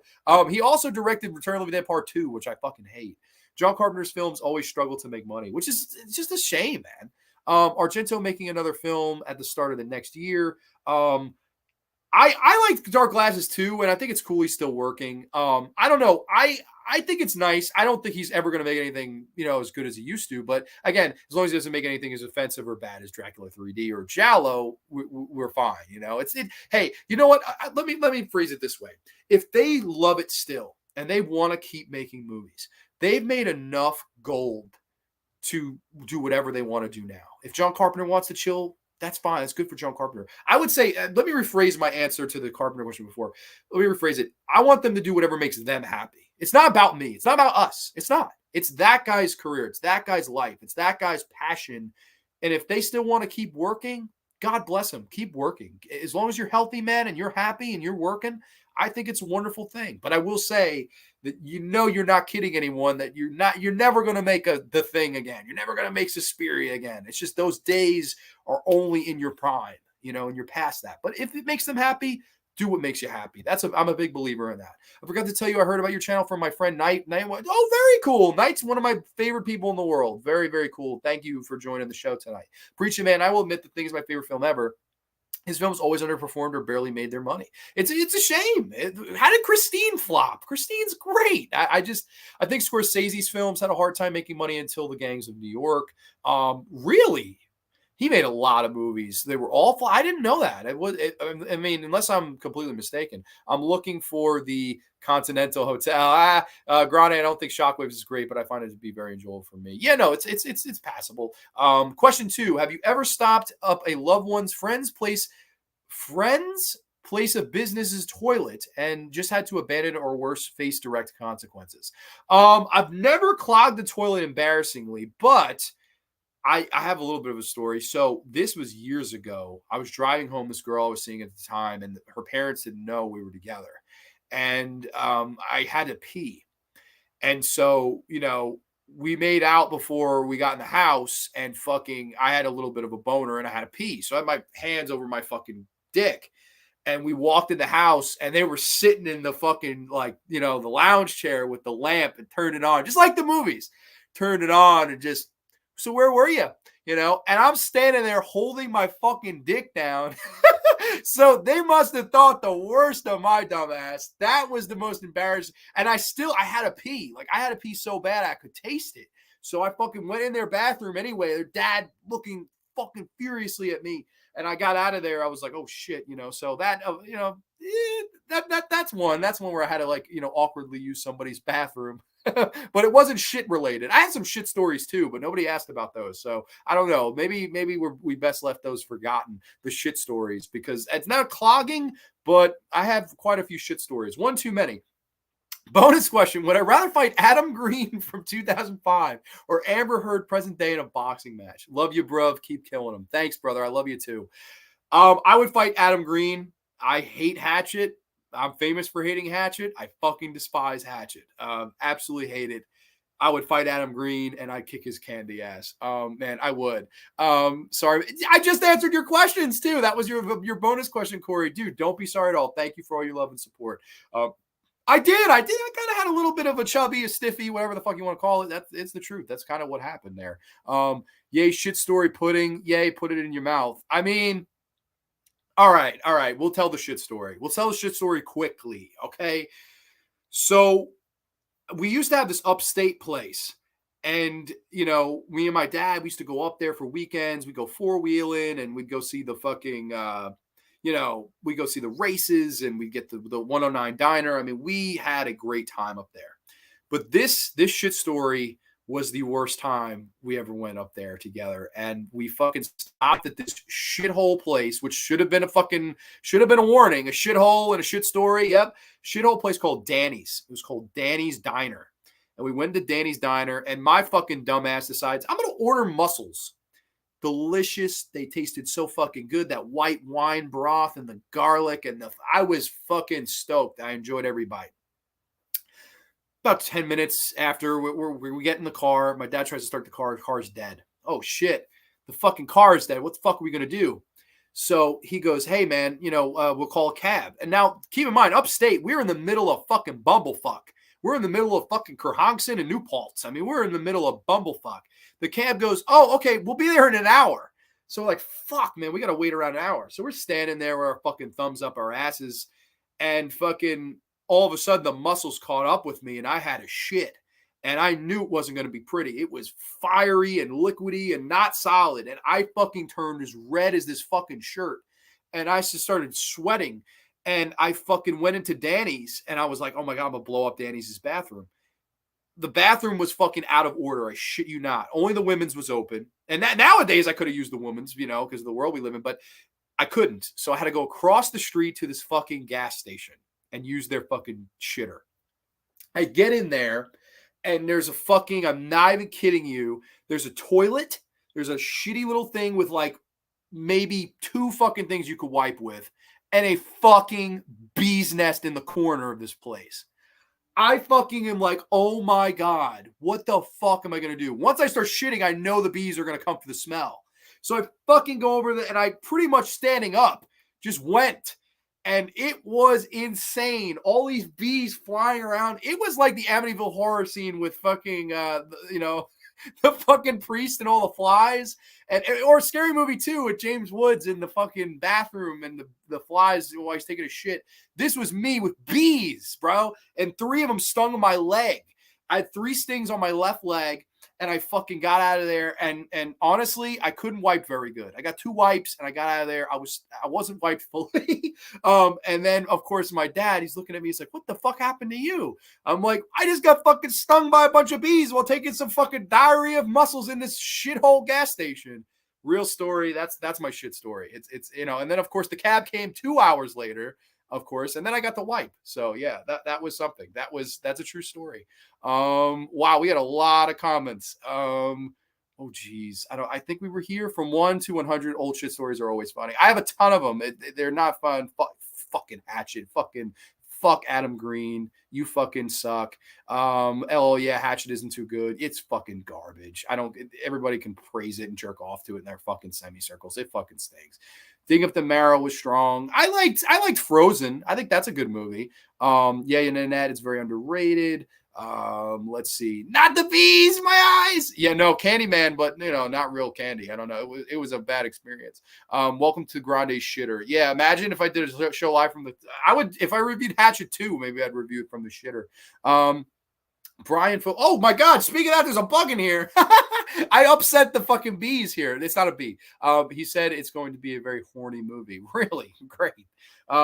That's making me think of the Nicolas Cage Wicker Man film. The original Wicker Man's the best. Who won? We got 2 winners. We had the Beatles podcast here. My good buddy Jack, the Beatles podcast here, there, and everywhere, and of course my good buddy Matt Moreno. He won too. Let's see. Talk about it. Shit happens. It does. Muscle shit. I'm dying. I swear that's the truth. That's a true story. That's hilarious, but you're not alone. I've shit behind a graveyard. You shit behind a graveyard? Was it Grande's graveyard? I hope not. I hope you didn't shit on the dead. I'll give you a chance. Won't know if it's good until I watch it. Yeah, no, totally. I like your little reviews, man. If you guys don't follow Ben Grimm on Instagram, he posts little like mini reviews. He just did the Ghoulies movies. Very, very fun little reviews. I like them. But Corey, thank you for the questions. Next question, Jamie Fitzpatrick. Congrats on 500 subscribers, good brother. I haven't watched too many horror films, but I'm certainly intrigued by the genre. Is there one or a few films or franchises, directors, just anything you suggest to someone who's looking to check the genre out? I always recommend you start mainstream. And what do I mean by that? Like, your Friday the 13th, your Halloweens, try to start mainstream to see if you're going to like it. If you start obscure, you might just never even dip again. It's possible. I also think this, though. If you are a lover of comedies, maybe try comedy horror. Maybe try a movie like Bad Taste. Maybe try a movie like Dead Alive. Maybe try Return to the Living Dead. Movies that have humor. So it's a genre that you can relate to if you already like comedies. Oh, I like comedies, but horror is scary. Well, here's a little bit of both. If you take it at that dose, you can warm up to the horror genre. I think if you're somebody who likes dramas, I like dramatic films. I like, psychological thrillers. Watch a psychological horror film. It's got the same psychology, but it's going to be a little bit more brutal, a little bit more hardcore, and maybe just a little bit more fucked up psychologically. I think you have to, first of all, think about what you do like. And then if you're going into the genre, try to get something that's connected. There's so many different subgenres of horror, and if you could find something that you could branch and connect to, I think that's your way to go. As far as movies, I would recommend The original Friday the 13th, that's a movie that I like, the first horror movie I ever remember watching, and I just fell in love with it. So that's the one I'll throw it out there. But another one that I think is really good is a movie called May from 2002, 20 years ago, crazy enough, starring Angela Bettis. It's this wonderful movie about this girl who she grows up cross-eyed. And one day they fix her eyes, and all these people are mean to her and ignore her, and all these things. Then they fix her eyes, and she finally starts getting attention from people. And it's really a lot about the horrors of rejection and the horrors of people, and the fact that nobody is perfect, but people do have perfect parts. And May just wants to create the perfect person. And I love that movie. I think Angela Bettis should have won an Oscar. People will laugh at me. You can laugh at me all you want. That woman's performance, her dedication to that role, was the role she was not only born to play, but her best role. And I absolutely love May. I think May is one of the great horror movies of all time. That's one I would say I highly fucking recommend. I think people should watch May because it has drama elements. It has, the whole romantic elements. It's like a really, really, really fucked up romantic film. So you like rom-coms, there's no real comedy in it, but it's a very fucked up romantic horror film. Very much like that one. Patrick, what's up? So true. Thank you. Who won the poll between Chris and Jim? Jim Carrey won by a lot. I did two different polls, one on here, one on Instagram. Jim Carrey won it by a landslide. I want to do Chris Tucker one day, but we're going to do Jim Carrey. So we're going to start the prep for that. Hopefully sometime in September. And if not September, definitely November. Grande, do you have Shudder? No, I don't have Shudder. I'm not a big streaming service guy. I have Amazon Prime. That's and HBO Max now. But that's it. The original Wicker Man is almost like a pre Get Out, because both films and the main protagonist lured into a trap by a superstition cult. That's an interesting way to look at it. Sure. Both pretty good movies too. Grande Shudder has a really good series on cursed films like Wizard of Oz. I've heard of that. Yeah, no, I've heard it's really good. I've got to check it out. Second question. What are your thoughts on the increase of recent horror remakes, reboots, sequels? We certainly are seeing the age of the sequels, reboots, and remake in general. I hate it. I absolutely fucking hate it. Like I said before, I went on a whole rant. I don't know if you were here for that, but I'm just so sick of reboots and how many things we can bring back when in reality we could be doing original new things. I hate it. Long story short, long rant, answer short. I fucking hate the direction of movies right now. That's why, you always see me, oh, Grande, why do you watch so much stuff from the 70s and the 80s? This is why. I mean, my alternative now is this bunch of bullshit, and it's just annoying. CA again. Yeah, Canada. Deep inside, I know you're a hoser too. I do. I like some fucking Canadian shit, man. I'm a big Canadian guy. I don't know. It just in at heart. It's funny. Like a lot of people, they go, "You're from New York." Like it doesn't make sense. I'm like, yeah, I guess so. Next up is my good buddy Nate Murphy, Deep Fried Awesomeness. He says a nice, kind message first. First of all, I just want to congratulate you on an amazing accomplishment, John. This channel has grown so much, and you make so much amazing content. I'm so happy to be your friend and appreciate your friendship throughout all the years. Congratulations, man. Nate, you're like a fucking brother to me. I love you, dude. Can't wait to collaborate with you again on whatever it is we do next. And, one of my favorite all-time guests. Deep Fried Awesomeness's first question, what's the most influential film to independent horror? Independent horror, you've got to go one of two movies. You've got to go either The Evil Dead or The Texas Chainsaw Massacre. Texas Chainsaw Massacre is one of the most ripped off movies ever. Evil Dead is another one that, with the gore, a lot of people aspire to be just like Evil Dead and creative like Evil Dead, with all the beautiful camera angles that Sam Raimi was able to do. I would say those are the two most independent, influential independent horror films of all time. And I know Texas Chainsaw is your favorite, Nate, so cheers to that one. What's the horror film score you listen to the most? Easy. Dawn of the Dead, the Dawn of the Dead score by Goblin. I love Goblin. Goblin did my two favorite scores ever. The Dawn of the Dead score and the Suspiria score are my two favorite scores in the history of horror movies. I love Goblin's score of Dawn of the Dead. The mall music, the gonk. My favorite piece from that entire movie is after Ken Ford says, we're going on a hunt, and, shoots them, and they play that dramatic music as they look over the mall of all the zombies that they've disposed of. That's my favorite piece of music in any movie. I think it's literally chilling to me how good that music is. Coming up next, though, let's see. Next question. What's your favorite comedy horror film? Comedy horror film. A lot of people would consider Sleepaway Camp 2 and 3 comedy horror. I would say those. Granted that I think there's still great horror movies on their own 2 feet too. Return of the Living Dead, I would say Return of the Living Dead's got to be up there too. I love Return of the Living Dead. Either Sleepaway Camp 2 and 3 or Return of the Living Dead. If you could travel back in time, what film would you like to time travel to and be on the set during the making of? I guess I have to go Dawn of the Dead again. It's my favorite movie of all time. I would love to be a zombie extra somehow. Get Sam Savini to put the the pancake batter on my face and let me be a zombie in Dawn of the Dead. That would be really cool. So Nate, thank you for all the wonderful questions. I appreciate it, man. Let's see. Billy Henry's next. Who is your ultimate scream queen? That's question number one. Ultimate scream queen. I would say one of two people. I would either say Amy Steele, but right now, and maybe this is just because she gave them the middle finger, I would lean towards Nev Campbell. I love that she told them to shove Scream 6 up their fucking ass because they didn't offer her enough money. I love it. I love every fucking minute of that. I love that and then they've tried to rescind and be like, oh, wait, we'll offer you more. And she told them to go fuck themselves. For that, I fucking love Nev Campbell. Like, not even, I know you probably mean the movies, but I love people that stick it to Hollywood because it's a fucked up business and she is worth every penny that you could pay her. Those movies are fucking garbage and she's the only reason to come back and you didn't even want to pay her. Fuck you to the producers of those movies. Nev Campbell is my ultimate scream queen for flipping the fucking bird and doing whatever she's doing on Netflix. Good for you, Nev. Fuck yeah. Question 2, can you dig it, sucker? That doesn't count. That one doesn't count. Bag of McCase that didn't count, and I don't think that one's out. But, I mean, we love Booker T. Who has the best entrance in wrestling's history? Wow, that's a really good one. Best entrance theme is Shawn Michaels. I love the Shawn Michaels theme. Best entrance, though, Stone Cold Steve Austin's is great. The glass shatter. The Undertaker's is iconic. I think you have to go with the Undertaker's because it really is the most grand of the entrances. It's just such a fucking grand, like you just feel chills growing up your spine. It's fantastic. Grande, Dead Alive is your favorite horror comedy. Of course, I love that movie. I mean, I do. Undertaker is legendary. Don't I think remake is a rare case of a remake being better than the original? Oh, geez, I don't think that. I don't think that remake's better. I like the remake. I did an episode of Remakes of Living Dead, but no way is it better than George's film. No way. I don't agree with that. I love the original. It's my favorite movie, so I'm a little biased. Master of Fear, congratulations on 500 subs. First question, favorite Star Wars film? Question 2, what's your favorite Friday movie? So favorite Star Wars, favorite Friday. Favorites, funny enough, both of them 5. Empire Strikes Back is my favorite Star Wars. Favorite Friday the 13th film is Friday the 13th Part 5, A New Beginning.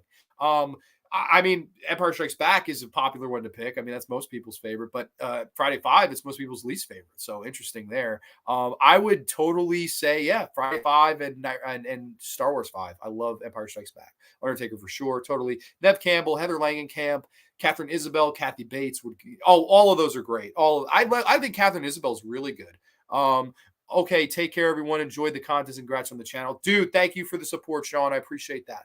Hello, Ben. So, don't worry. The original Dawn of the Dead, I agree, better than the remake, even though the remake is good. I would agree with that totally. Best entrance is Oldberg. No, Oldberg can go fuck himself. That piece of shit. Hurting people, burying people. Fuck Bill Goldberg. I don't like him. I would never will. And fuck his dumbass son, too. I'm sorry if I went too far. Will you do any old school pro wrestling content? Magnum Mac asks. Magnum Mac, welcome, man. And what will you do for 1,000 subs? We did, Dan and I, funny enough, we did an episode on Bash to the Beach 96 together, which was a lot of fun. And also Nate and I did an ECW tribute show, which was a lot of fun. I think we did Barely Legal 96, which was a lot, or Barely Legal 97 it was. Really fun shows. I would like to do another one, but the time has to be right and I really have to be in the mood. I fell out of love with pro wrestling. It's just so bad now. That's kind of the thing. But let's see. Hey, Grande, got to go, pass by for a dude, you stopped by on your anniversary. I fucking love you, dog. You're a great friend. Thank you, man. And Canada for life. Even though I'm not, I can't claim Canada unless you will take me. So I love it though, man. Thank you for stopping by. I know this was a crazy thing, but I appreciate you stopping by tonight. I really do. Let's see. And then what would I do for 1,000 subs? Honestly, this is going to be a kind of unpopular answer. I don't really do this for, as much as I'm happy I got the number, I don't really do this for subs. Like, I don't do this I know I'm never going to make money off this. I know I'm going to get super chats or anything like that. That's never going to fucking happen. Especially because I don't really follow the template of the mainstream community. Like, if you look at the community, the kill counts are huge. That's that fucking dead meat guy who I think he stinks. I don't like his channel. Nothing against the guy personally. I just don't like the video. Don't think the content's good. I don't. And I don't think he knows enough about the genre. Like if you fucking put me and that guy in the same room in a horror trivia, I fucking kick his candy ass twice on Sunday. I would. There's no even. I don't even think you could even. And I'm not tooting horns here, but it's the truth. It's the honest truth. I think that's popular. Talking about these Halloween movies every fucking day or week, Scream movies every fucking day or week. That is where the people go because it's the same thing as the people that are going to the movies. That's the established name. That's what they want to hear about because that's what they know. I'm not doing any of that. I don't care to rant about how I don't even want to give it 2 minutes of its time because to me it's a waste of time. It is. I'm not seeing Scream 6. I will, unless somebody fucking paid me dumb money, I wouldn't go see Scream 6. And I don't want that to happen. Don't fucking bother. I don't want to see a piece of shit movie. I'm done. It's enough. I don't play that game. I don't play the mainstream game. I come out here and I try to talk about what I love, and that's horror. And whether, you're into exploitation like I did the other week, Tales from the Dark Side season 1, next week we're going to be doing foreign zombie movies, The Living Dead Girl and The Living Dead at the Manchester Morgue. I don't think we're going to have as big of an audience. I don't, it's just not feasible to think that way. If I was talking about Scream 2, I would have a lot more viewers. That's how it is. So what would I do for 1,000 subs? Nothing. I'm not in that game. I don't care. If I get it, I love it. But I'm honest. I'm brutally fucking honest. And I don't play that game. I just do this honestly for myself. I love just getting out here and talking and interacting and laughing and, talking about movies. That's just what I love to do. So I don't know. That's kind of my thing. I don't know if there'd be any fucking thing I try. Down to do another, dude. We're down for retro wrestling night. Even if we don't do a show, we got to do a night, man. I haven't seen you in fucking while, man. We got to hang out. Grande, I'm multitasking between 2 streams. I'll come visit your channel again. Your channel's fantastic. Really sorry. Always feel awkward. Dude, don't fucking feel sorry at all. Thank you for staying. If you just watch for a minute, I appreciate you being here. Those are casual fans, but there's so many more of them. There are way more of them than there are of us. It's just the truth. Wish more people would be as honest as you. Keep it real, my friend. Thank you, Sean. I appreciate it, brother. Hey, Grande, what are you doing for the Jim Carrey movie? So basically what we're going to do, I know you're newer to the channel just tonight. In the past, I've done actor spotlights, and there have been some of my favorite episodes to do where I take an actor, I look at their career, and I do my top 10 favorite movies from them. I've done Robin Williams, we've done Kurt Russell, and we've done, I think we did one more. We did John Candy. We did. So now Jim Carrey joins the fun. Jim Carrey beat Chris Tucker out in the poll, and we're going to do our top 10 Jim Carrey movies. It's going to take a while, to be honest, for me to show prep. That's 10 movies I have to rewatch. So that's just the truth, that's honest to God, the truth. I like when you talk about rare stuff. It's more interesting that way. How many times you want to talk about fucking Scream? Like, I just don't like, hey, even if you hate this movie, when we talk about it next week, even if you've never heard of this movie or haven't seen it, I know you've heard of the Rob Zombie song probably, but cool. Like if even one person said, fuck it, I'll watch it. I did my job. I'm happy. That's more of an accomplishment to me. If one person watched this because I said I liked it, as opposed to getting 1,000 of you, I'm never going to make a profit from this. It's not feasible. It's not realistic. It's really not. That's why you have a good channel. LLAP, dude. Thank you, man. Appreciate that. John is always great. Thank you, man. I appreciate that. We may not always agree on a certain movie, but I'm always gave you, sorry, I messed this up, but you always gave awesome reasons why the film worked or didn't work for you. I try to be honest. Team Grande, like Discovery. Thank you. Yeah, no. And you, of a lot of people, you always will hit me up and be like, dude, I saw this episode of Monsters you talked about. Loved it. It's so rare, but I appreciate that.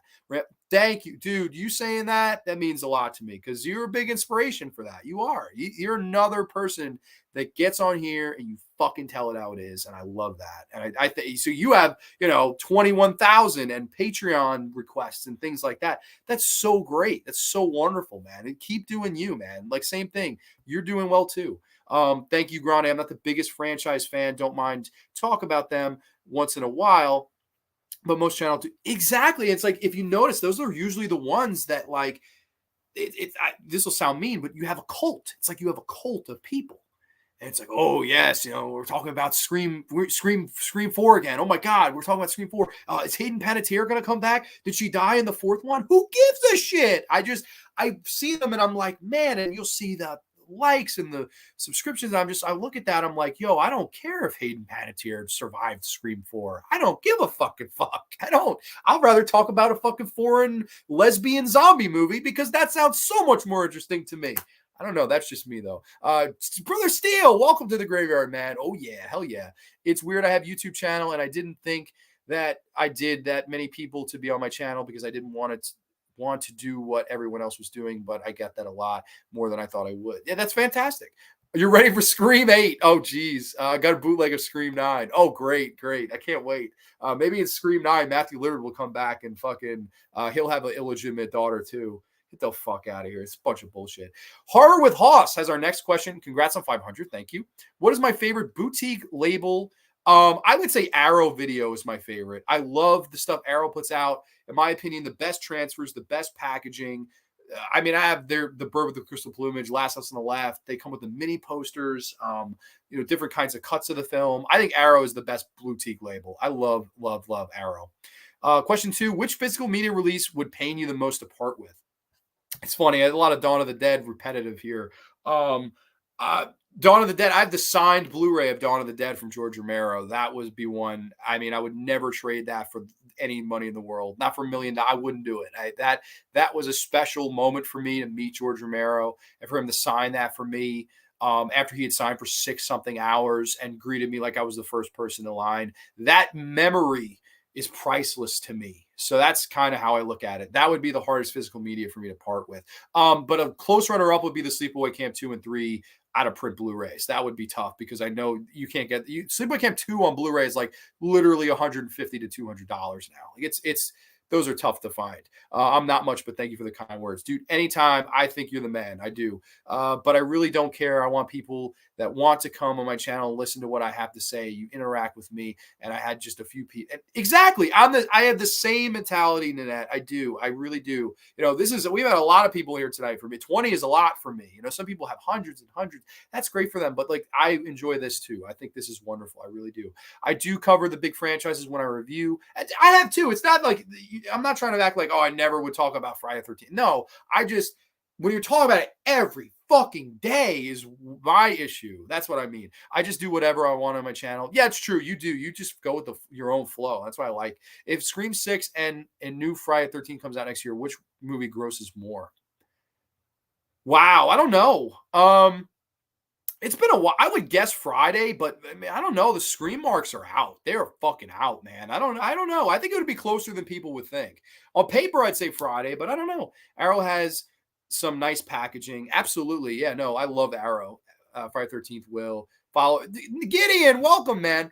Thank you for answering my question, sir, and congrats on Horror with Hoss. Thank you so much, man. I appreciate you sending in the questions. Really do. Next question here from Dare Toads King. Congrats on 500, dude. I'm a fairly new subscriber. I came on when you had Whopper Horror on the show. Shout out to Brandon. But really like the channel. I'm from Europe. Can I still enter? That's okay. If not, here's my 2 questions. Well, yes, we let you enter. No problem. What music do you mainly listen to? And what are your favorite Italian horror flicks? Thank you. Main music, I'm a big old school rock and roll guy. I love punk.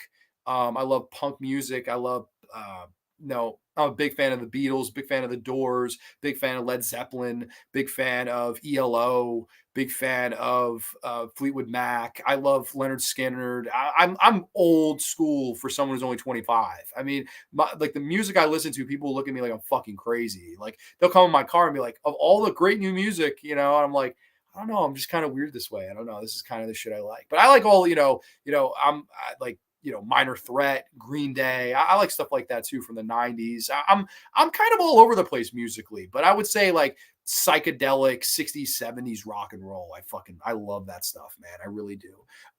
Let's see. And then favorite Italian horror flicks. I said a lot of them already. Of course, Deep Red, Suspiria, Phenomena, and then going to Lucio Fulci, House by the Cemetery, City of the Living Dead, Zombie, The Beyond, Go Torture Duckling, so many great Ruggero Deodato films like fucking Cannibal Holocaust and House on the Edge of the Park and The Washing Machine, and so many great Italian horror movies. I go on for days and days. Anything Bava made, anything Berto Lindsay touched. I mean, there's a lot of really good stuff there.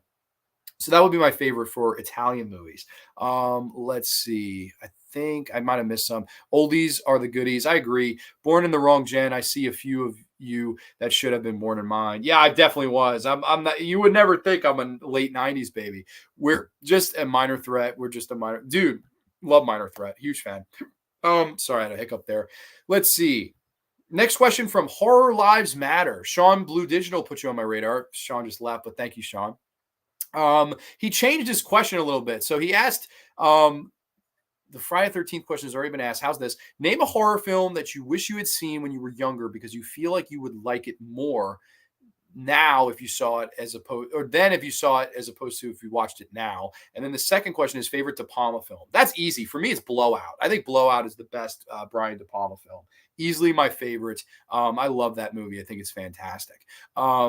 As for movie that I think I would like if I saw it younger that I wasn't as big of a fan of now, that's a complicated question. So it would probably have to be something like that I find stupid now that maybe I would have accepted as a kid. I don't know, because I do. You got to be honest. I've seen a lot of these movies young. It's very rare that I see them older. Man, I don't know on this one. I don't want to hold up the stream here. I really don't know. Movie that I liked, would have liked more now than then, or then than now. It would have to be something fucking stupid, like some stupid movie like that I fucking hate now because it's stupid, and then liked as a kid because it was stupid. I'm sorry. I'm gonna have to pass on this one. See, this is one I should have prepared for, so I'm sorry. I'm reading most of these live here. So that one, maybe we'll come back to it. But thank you for the sub and the congratulations. I appreciate that. Let's see. Next question here. Amanda, yay. Well, thank you for doing this. What/where would you like to be in 5 years? I would like to try to take another stab at working at radio. I was at Sirius XM. I got laid off when COVID happened, unfortunately, but I've been a customer service person for the past couple of years. I make very good money despite the job title, and I'm very happy where I am right now. There's a girl I work with that I really, really like, and I hope that in 5 years I'll be with her. That's where I'm hoping, romantically and work wise, I'd like to try to do radio again. It's just hard because there's not a lot of money in it. Did you watch Nope? Thoughts? I didn't, but I want to. I really, really want to. I'm going to see Nope eventually, I promise. Next question. Astro Creep, aka Chris Hansen. Awesomeness. Congrats on 500. Number 1, favorite band. Number 2, favorite horror movie franchise. Oh, no, just favorite movie franchise. Okay. Favorite band is easy. I would go with The Doors. I love The Doors. I'm a huge Jim Morrison fan. I love that they made, unpopular instruments work. Songs like Touch Me and using the organ and making it a cool instrument. I mean, how the heck did they do it? Ray Manzarek. I mean, they're just fucking awesome. I'm a huge fan of the Doors. And favorite Doors song, weird one, but I'd go with Maggie McGill. I know probably a lot of people don't even know what that song is. From Morrison Hotel, Maggie McGill. I love that fucking song. It's just one that I always I find myself humming it in my head. Love that. Favorite movie franchise? I'll say Friday the 13th. I love Friday the 13th. I would say Friday the 13th is my favorite franchise ever. When you watch that From Crystal Lake to Manhattan documentary, I'm sorry, Crystal Lake Memories documentary, you realize how important that franchise was to me growing up. At least I did. And I thought that was a wonderful documentary.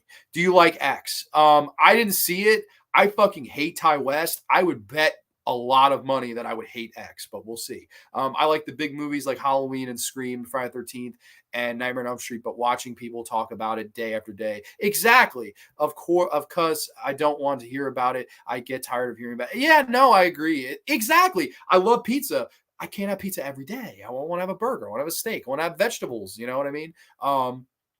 Blowout is brilliant. My second favorite De Palma film. I would say it's my favorite. And I got to get the new Criterion.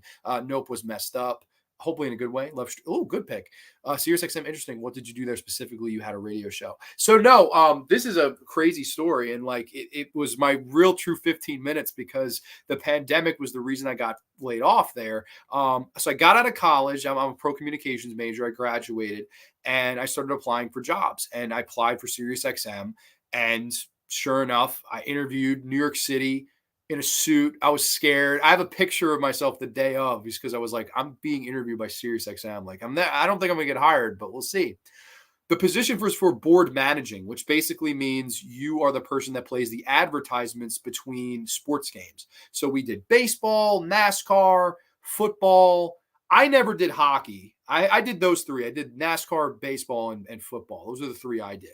And basically what you do is, we're going to pause for station identification. You'd play the station identification, or, hey, we'll be back after these commercial breaks. And they would tell you the time slots that you'd have open. So it's like, oh, you got to kill 2 minutes. A 2 minute. So play a 30-second ad here, play a minute, then another 30-second, and then maybe a 10-second intro to get back into the broadcast. That was my job. I did tell them on the interview, people will probably say stupidly that I would love to have my own show one day. And I told them I pitched this show. I pitched Grande's Graveyard. I said, I would love to do a horror podcast. I don't think there are too many of them on SiriusXM. The big last podcast on the left, I know is I think produced by SiriusXM. They have something to do with SiriusXM because I would see them when I go to work there. I will not lie to you though, Matt. It was a very fucking stressful job and I was miserable. You could not have a winning day. The hours were awful because I was the new kid on the block. I was paying dues. They would give me the Seattle Mariners games mainly. And Seattle Mariners, Eastern time zone, start at 10 o'clock. Their pregame starts at 9 o'clock. Their postgame starts around 1:30, 2 o'clock, depending on what time the game ends. Both were an hour long. So you were talking some nights I wouldn't get out of the doors of SiriusXM until after 3 a.m., get on the fucking train, or as I called it, the vomit comet of all these drunk motherfuckers on the weekend. I don't drink, by the way. So I don't know. Just kind of being in that environment annoys me. Would get on the train and then go up and do it again in the morning. Oh, we got a NASCAR race in the morning. Oh, we got a football game in the morning. Also, I made fucking dog shit money to the point where if you work in New York City and you're commuting, you're talking about $500 just to take the train in every day. And my paychecks from there were fucking atrociously bad. I was paid like low man on the totem pole. I worked like low man on the totem pole. And then this deadly virus came around and I was fucking laid off like low man on the totem pole. So I mean, part of me goes, oh, they had to lay me off, but at the same time, how cool is it? I was in the door, I was in the building, I was in SiriusXM. How crazy was this? My first day on the job, I walked past a cubicle. It was like a glass cubicle, and Taylor Swift was in the fucking cubicle playing the guitar for somebody. It's like, this is my first day on the job. I just walked past fucking. I mean, I don't like Taylor Swift's music, but holy shit, Another fun fact. Anybody knows Michael Shea and what the fuck is his name? He's married to Scarlett Johansson. Michael Shea and Colin Jost. They're on SNL. If anybody, I don't think anybody watches SNL anymore. I was so basically my desk was right by where they recorded their podcast. So I would see them get out of recordings. I was like, that guy's going home to fuck Scarlett Johansson. I'm literally 10 feet from him. Like, just a surreal experience. But man, there was no money in it. There was no fun in it. I was miserable. I really was. And then they fired me or let me go because of the pandemic. They said, we have to let people go. They let me go. And then I found the place where I'm at now. It's a customer service agency where I'm making great money. And I love all the people I work with. My life is a sitcom now. I work in an office with a bunch of middle-aged Spanish women. And I have the personality of a middle-aged Spanish woman. So it fucking works. It's like a CBS sitcom that got lost in the dumpster. It should have aired over the shitty Rush Hour reboot. I don't know. That's kind of my story right now. I would like to get back into it, but there would have to be money. I know you have to pay your dues, but I have to pay my bills too. So, right now I'm making great money where I am. I'm very happy where I am. Like I said, there's a girl I like where I am. So I'm very much content. But I'd like to one day down the road get back on that horse. Maybe. I love people and are strange. Oh, love that too. Have you seen the original Blowout Blow Up? There's a live performance in it with the Yardbirds and with Jimmy Page and Jeff Beck. I haven't. No, that's really cool. If that's on YouTube, feel free, send me the link to that, man. Trick question. I meant X the band. Oh, did you? Good. I'm glad because I fucking can't. I cannot stand. I remember you said, yes, that's right. I did. I sent you the picture. That was when I interviewed in the city. It's New York City is tough, man. It's tough. I've seen some of the movies, Patrick. Some of them I like. I probably wouldn't like X Grande, extremely overhyped in my opinion. I fucking don't think I'd like it either. No more jumping turnstiles. No. Okay, then that doesn't sound like ideal. It wasn't. It wasn't. I was. It was. The idea was everybody around me, look where you are, and I was like, but yeah, look what I'm doing, And I would have paid those dues. I would have. But they didn't even give me a chance. I mean, they fucking fired me. I was there for 4 months. That was it. And they fucking let me go.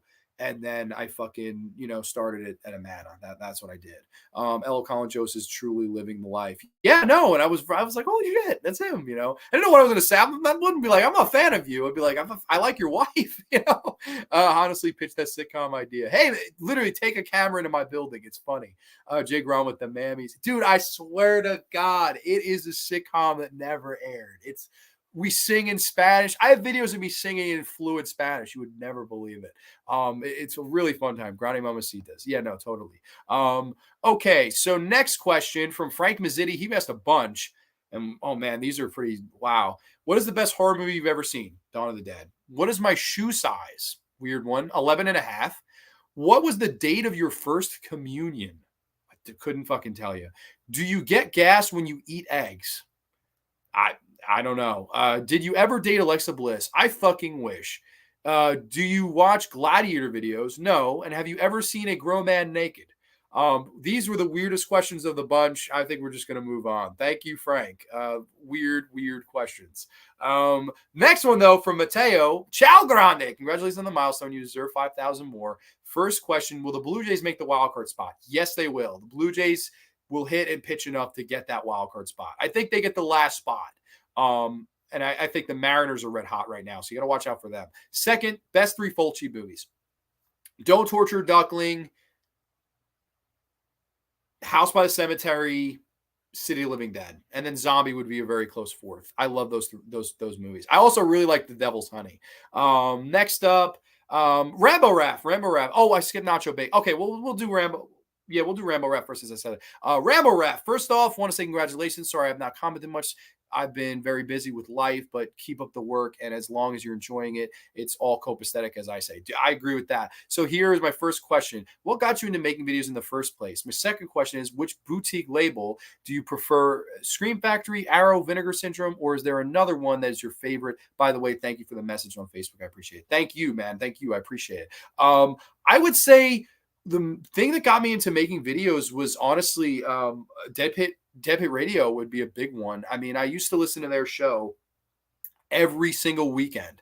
They would post the show Friday mornings, and then I would usually do this was back when I was working security. I would do security overnight shift, and I would listen to these questions, and not these questions, but Dead Pit. And I just fell in love with the style, the year in review shows, the guests they got, the chemistry those two had, Uncle Bill and CK. I just loved them. I just thought it was great. Another honest to God reason would be you. I really liked your reviews. I loved when you did the Stallone marathon and talked about, less popular Stallone films, JCVD, and all these action stars from the 1980s that I always was a big fan of.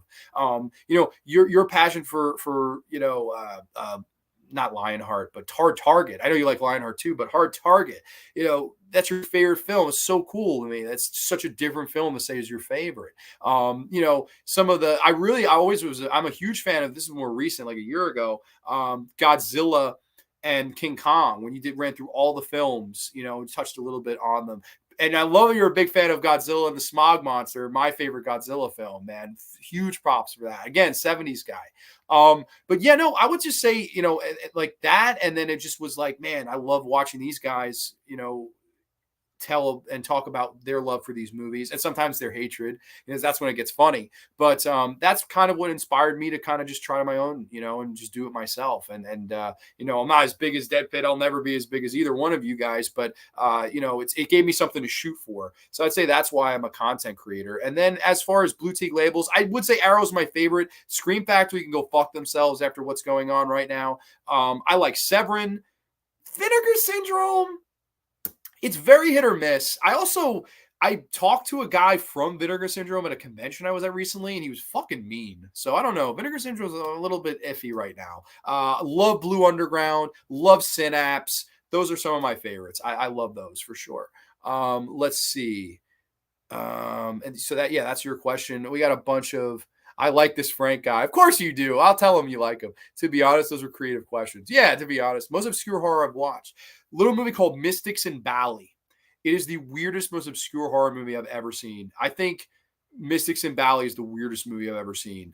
It's about this woman who goes to Indonesia, and basically she wants to become a witch, and she goes to this witch, and this witch fucking transforms her into this vampire head that flies around at night, and attached to the head is not this woman's body but all of her fucking organs. This movie is about a fucking head that flies around Indonesia with fucking organs and bites people like that. It is the weirdest fucking movie of all time. Mystics in Valley, look it up, watch it, and fucking enjoy its weirdness. Trenchy, it would be your holy grail. What's your favorite horror soundtrack? I said Goblin before. Suspiria. I think Devil's Rejects has a great soundtrack. I like all the Terry Reid songs, stuff like that. I like that soundtrack, and the Allman Brothers song. Those weird questions were quotes from Airplane. Yeah, they were. Hell yeah, Fred Frank Weller and Jim Cummings. Yes. Grande, do you like to read? And if yes, what are some of my favorite books? I haven't read in a long time, man. I should read again. My favorite all-time book, it's funny, is actually Holes by Louis Sacher. I really like that book.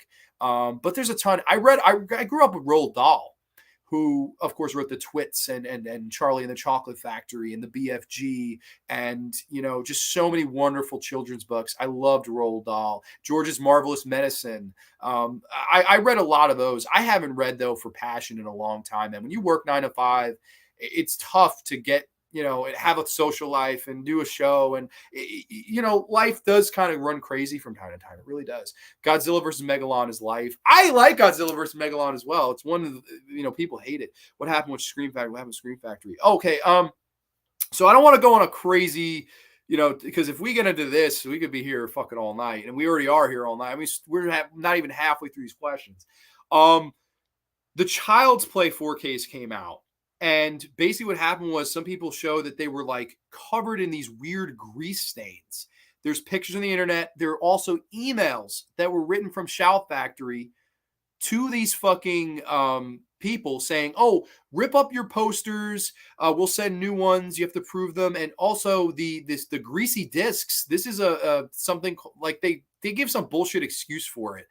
And they were like, oh, it's very normal. It's not fucking normal to have greasy fucking 4Ks or Blu-rays or DVDs or nothing. It's fucking not right. And also, I always had them on my shit list since the Nightbreed debacle. And people don't remember that. Nightbreed, they did a special edition that was like $60 and a standard that was $20. And some of the people that ordered the standard accidentally were sent the special edition. They sent a fucking box to people's houses and a $5 gift card saying, a sign up for a $5 gift card.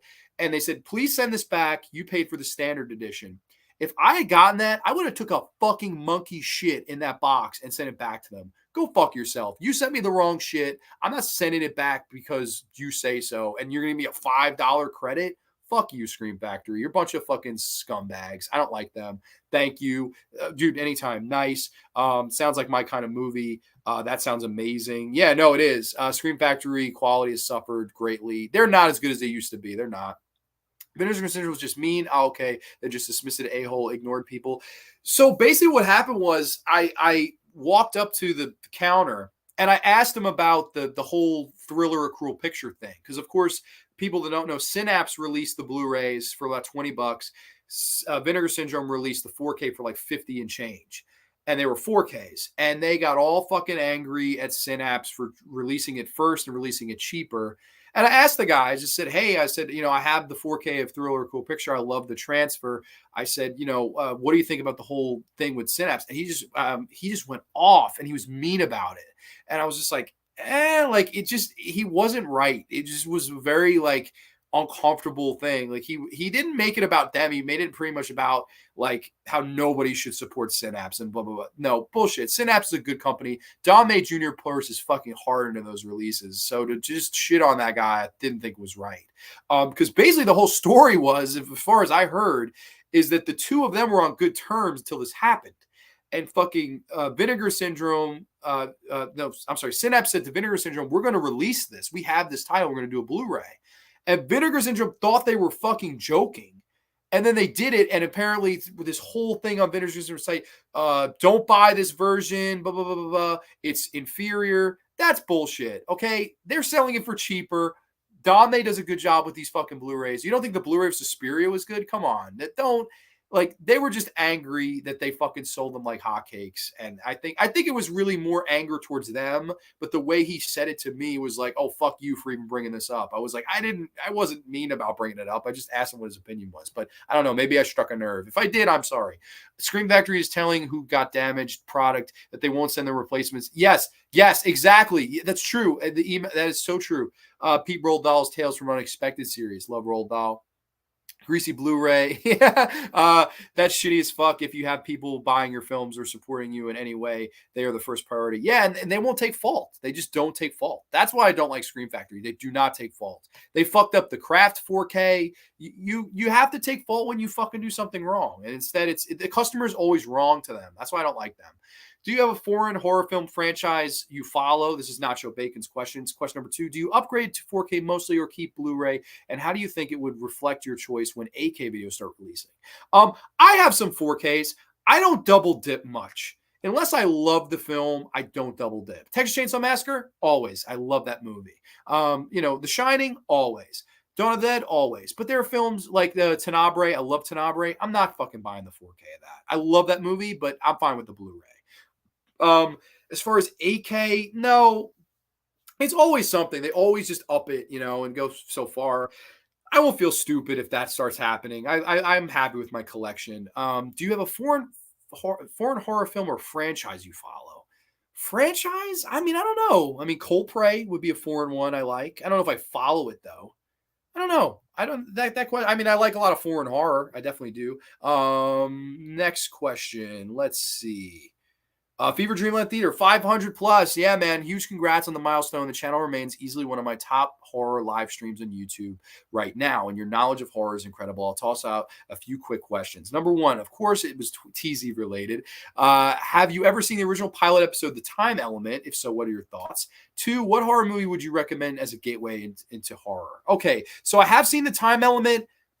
I thought, to whatever you would consider Within the Woods to Evil Dead, that's what I would consider The Time Element to The Twilight Zone.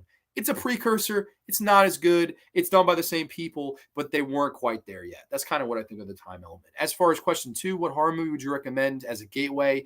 I said May before. I said Friday the 13th. Any Friday the 13th movie is a fun one for a kid to get into. Something mainstream. I would start mainstream, figure out what you like, and then go from there. Next question from Neon Black Reviews, brother Neil. Congrats, John. You're one of the first channels I got to know on here.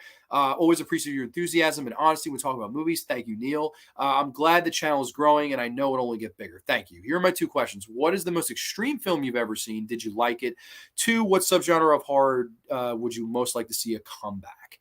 Most extreme film I ever saw was Serbian film. No, I did not like it. I think there's a line you can cross with a film. I do. And that movie does cross a lot of those lines. I will say this. What disturbed me most about that movie in particular was that it was polished. Usually exploitation films, they have this gross, gritty, dirty look. That movie looks polished like a Hollywood movie. It's weird that movie looks like it had a budget, like a nice budget. And then you get the movie that you get. I don't like that movie, though. I'm not a fan. There's some extreme horror I like. I like Cannibal Holocaust, and a lot of people don't. I like that movie, but no, that, for me, I'm not a fan at all of Serbian film. I'm fine with people that are. I just think it was too much. It was too far. I get the message. I get the point. Not my cup of tea. What subgenre of horror would you like to see most make a comeback? Honestly, this is tough. I guess exploitation would be my answer to that, but that'll never happen. Paranormal movies are still really big. How about just some fucked up psychological character studies? I'd like to see more of those. I'd definitely like to see more of those. I would say those. Some psychological, stuff. Thanks for a great stream. Thank you, Patrick. Appreciate you stopping by. Oh, geez. I don't know where I stopped. Heading out for the night. Congrats on 500. Thank you so much. Let's see. My old eyes couldn't tell the difference between HD and UHD, so I don't usually upgrade unless I like some of them. Yeah, exactly. You don't have to fucking get everything on 4K like some of these marks do, but it's nice. Mega G0, Dank Digital Films. Hello, congrats on the subs. Thank you, my friend. I saw your nice, kind comment before. Thank you so much. I like Cannibal Holocaust as well. Erotic thrillers need to come back. That would be cool. J-horror and French extreme cinema from the mid-2000s are great. Totally great stuff. I agree with that. J-horror is all. I would love to see some more J-horror. A J-horror resurgence maybe. So those would be my answers. Next one's from Trenchy. All right. Congrats on 500. You deserve it. You work really hard on your content. You deserve it. Question 1. If a giant 3-headed purple llama with orange polka dots and a German accent approaches you and says, all you have to do is give 3 of your teeth some earwax and he will grant you 3 wishes, would you do it? And if so, what would you wish for? So we could give this llama, this 3-headed purple llama with an orange polka dot German accent, my wisdom teeth, because I already have 1 taken out. I have 3 left. So we could give him those 3. And if so, what would you wish for?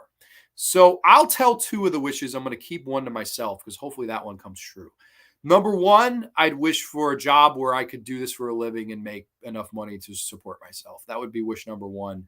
No fucking doubt about it in my mind. Wish number 2, I'd wish for Pamela Springsteen to do a horror convention so I could meet her and get her to sign this because she's my ultimate number 1 person in the horror celebrity world that I'd want to meet. And I know she'll never do a con because her brother has money. That would be wish number 2. Wish number 3, I'm going to keep to myself. I really hope it comes true. I really do. Next question you asked, if you could go anywhere in the world, where would you go? I'd love to go to Japan. I just love their culture. They're big baseball people, big wrestling people. The Tokyo Dome would just be surreal. The cherry blossom trees, the seafood, the big cities. It looks like a much more clean, calmer New York City. And I would love to go there. I love their culture. Japan would easily be my answer to that. And it will happen. Absolutely will go to Japan one day.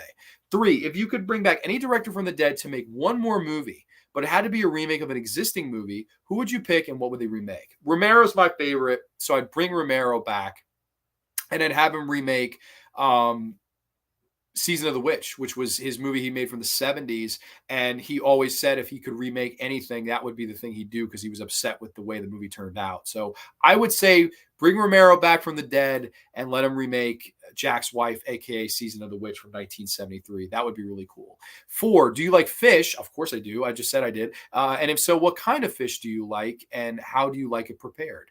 Sorry, I just love asking questions. You don't have to. I want to do them all. Thank you for the congratulations. I like broiled fish. I'm a big shellfish guy. I like calamari. I like shrimp. I like oysters, clams. I'll eat it raw. I'm very into fish. I really am. It's already my favorite food. I would say I really like cod. I like lobster. I mean, I'm big into all of that stuff. So big fish guy, broiled fish, not fried fish. In my opinion, I definitely am a huge fish guy. So I like broiled fish over fried fish. Let's see. Yeah, Japan would be dope. Whatever happened to Pamela's brother? Wasn't he a musician? Bruce Springsteen. Yeah, I was joking. Hey, John, Italian Goodfellas. Welcome to the graveyard, my friend. So Frosty, thank you for the questions. Next up from Death Central, this is Kevin. Congrats again, my man. You deserve it. I guess I'll try my luck in the contest. Thank you for playing. Have you ever been to Montreal, my hometown? No, but Mateo says he thinks I'm a Canadian at heart, so I would like to. But Montreal looks like a beautiful city. Hopefully one day, man. If you could erase a movie franchise and rebuild it, which one would you work on? That's a really good question. So I'd have to erase the entire thing. That's tough because, like, I like Hellraiser 1 through 3, but the rest of them stink. Would I erase 1 through 3 to start it over? See, I wouldn't do that because I love the first 3. I wouldn't erase those movies. I would pick a franchise I don't really like most of them. And I would either go with Amityville or Children of the Corn. Children of the Corn, probably. You could get a good trilogy out of that they didn't do. I mean, I don't really think any of the Children of the Corn movies are very good. Fields of Terror or fucking, no. Like, a lot of those movies suck. So I'd say Children of the Corn. Do you believe in the paranormal and did you add an experience with it? I do some names. I don't on others. I do think there are some times where it's like, I'll have a crazy thing happen and I'll feel like, man, somebody was there with me. I probably have had experiences with it, but I don't want to get like uber personal or deep here. But yeah, I would say yes. What's your favorite wrestler of all time? My favorite wrestlers of all time, I would say CM Punk, Chris Jericho, Bret Hart, Shawn Michaels. I loved Macho Man Randy Savage. I love the American Dream Dusty Rhodes. Um, Mick Foley, Stone Cold Steve Austin, the old Rock. I like the old Rock. I don't like the new Rock. I don't even really like the new CM Punk. I don't think the new CM Punk is, to me, CM Punk is a lot like Kevin Smith now. It's like I used to like him, but now it's like, fuck. Like, it's just, I don't know. I feel like he just lost his luster. I don't know. Maybe he should have just stayed retired. Maybe it was too long. Maybe it's me. I don't know. I watch CM Punk now and I'm like, I feel like the CM Punk of like 2007 would bury the CM Punk, but maybe it's just me. Yeah, Vinegar Syndrome was wrong on that front. Yeah, it was just like a little bit rude, man. I don't know. Oh, I've never heard of Romero's Season of the Witch. It's an interesting watch. It's not his best. Thanks for answering, dude. Of course, George Romero was a big. Yes, it was. He was one of my favorite filmmakers. Got me into my love for horror. Got the old Max DVD of Dawn, dude. I have it too. That's fantastic, man. My favorite movie of all time. Rocking the shirt. Day of the Dead. Love Day of the Dead. Easy, Halloween, and Stop It Too. Okay, that's fine. But you'd have to erase John Carpenter's film and start all over. So I don't know if I would do that. Me, it would be The Purge or Paranormal Activity. Sam, the Candyman Hyde. Okay. Let's see. Next questions here was from good brother Tom, the Undead of Night. Welcome, Tom. Thank you. Hey, John, happy 500 subscribers. Contract is deja vu from when I first found your channel in the 100th episode contest just over a year ago. Lots of great videos and live streams since then, but it's your enthusiasm for horror content, personality, and community that keeps me. Thank you so much, Tom. That means a lot to me, you saying that. 2 questions. Before or after you see a horror movie based on a novel, do you read the book it is based on? More times than not, my answer would be no. Like I saw Hellraiser before I read Hellbound Heart. So I would say there's one that I wish I didn't read the book, and it would be Stephen King's It. I felt the book was not nearly as good as the movie was, as the original It. Not the fucking piece of shit remake. Do you have any horror comics in your collection, and will you be picking up the new Creepshow 5-issue series coming out in September? I didn't even know that was coming out. That's very interesting. I don't have any horror comics, man. Let me know if you have a link or anything to that, or anywhere I could buy that, because I would like to look into that. Let's see. Next question here from good buddy Matt Moreno, one of the winners here. Congrats on 500 subscribers, Grande. Well deserved, on to 1K. What's your favorite TV series of all time? Who's your favorite character from any TV series? Favorite TV series I answered before would be The Twilight Zone, but favorite character, this is interesting. I would pick House, Greg House from House. I love House. I think it's a great show. I think Hugh Laurie's portrayal of that character was wonderful. It's my favorite TV character. I liked the whole idea of he didn't help people to help people. He did it because he wants to solve his puzzle. And a lot of the episodes where other characters are going through pain, it reflects him going through his leg pain and pain in life with lack of finding someone to fall in love with. And later seasons, the best friend gets cancer. And I love Hugh Laurie in House. I would say he's my favorite character in every TV series. He can make you laugh, he can make you cry, he can make you think. He could really do everything. It was a grand performance from Hugh Laurie. Question number 2, what's your Super Bowl matchup prediction? Who's the winner? A lot of people are on Buffalo this year, and I don't see it. I think they rely on Josh Allen far too much. He's going to get hurt, and I really think they're in trouble because they don't run the ball enough. Singletary is not a good running back. I would say my prediction, I'm going to go Chiefs, and I'll say Chiefs and 49ers in a Super Bowl. I would say that's a rematch from a few years ago. That's my prediction right now. Chiefs, 49ers. Frightfully Forgotten horror movies. Congrats on 500 subs, man. Those 500 aren't the toughest, though. That climb from 500 to 1K is. Question 1, of the 3 movies you're looking to give away, what's your favorite and why? Question number 2, best experience memory running a YouTube channel. Best of the 3 I was giving away would be Fright Night for me. I love Fright Night. It's just, I think, one of the great vampire movies of all time. What has been your best experience / memory running a YouTube channel? Wow. This one rings a bell, and I don't know if it is the top, but I remember right around my birthday, I did an episode on Misery and a little movie called Horror, directed by Dante Tomaselli. I wake up the next day, the morning of my birthday. Dante Tomaselli wished me a happy birthday and liked my episode. I had no idea how he even saw it.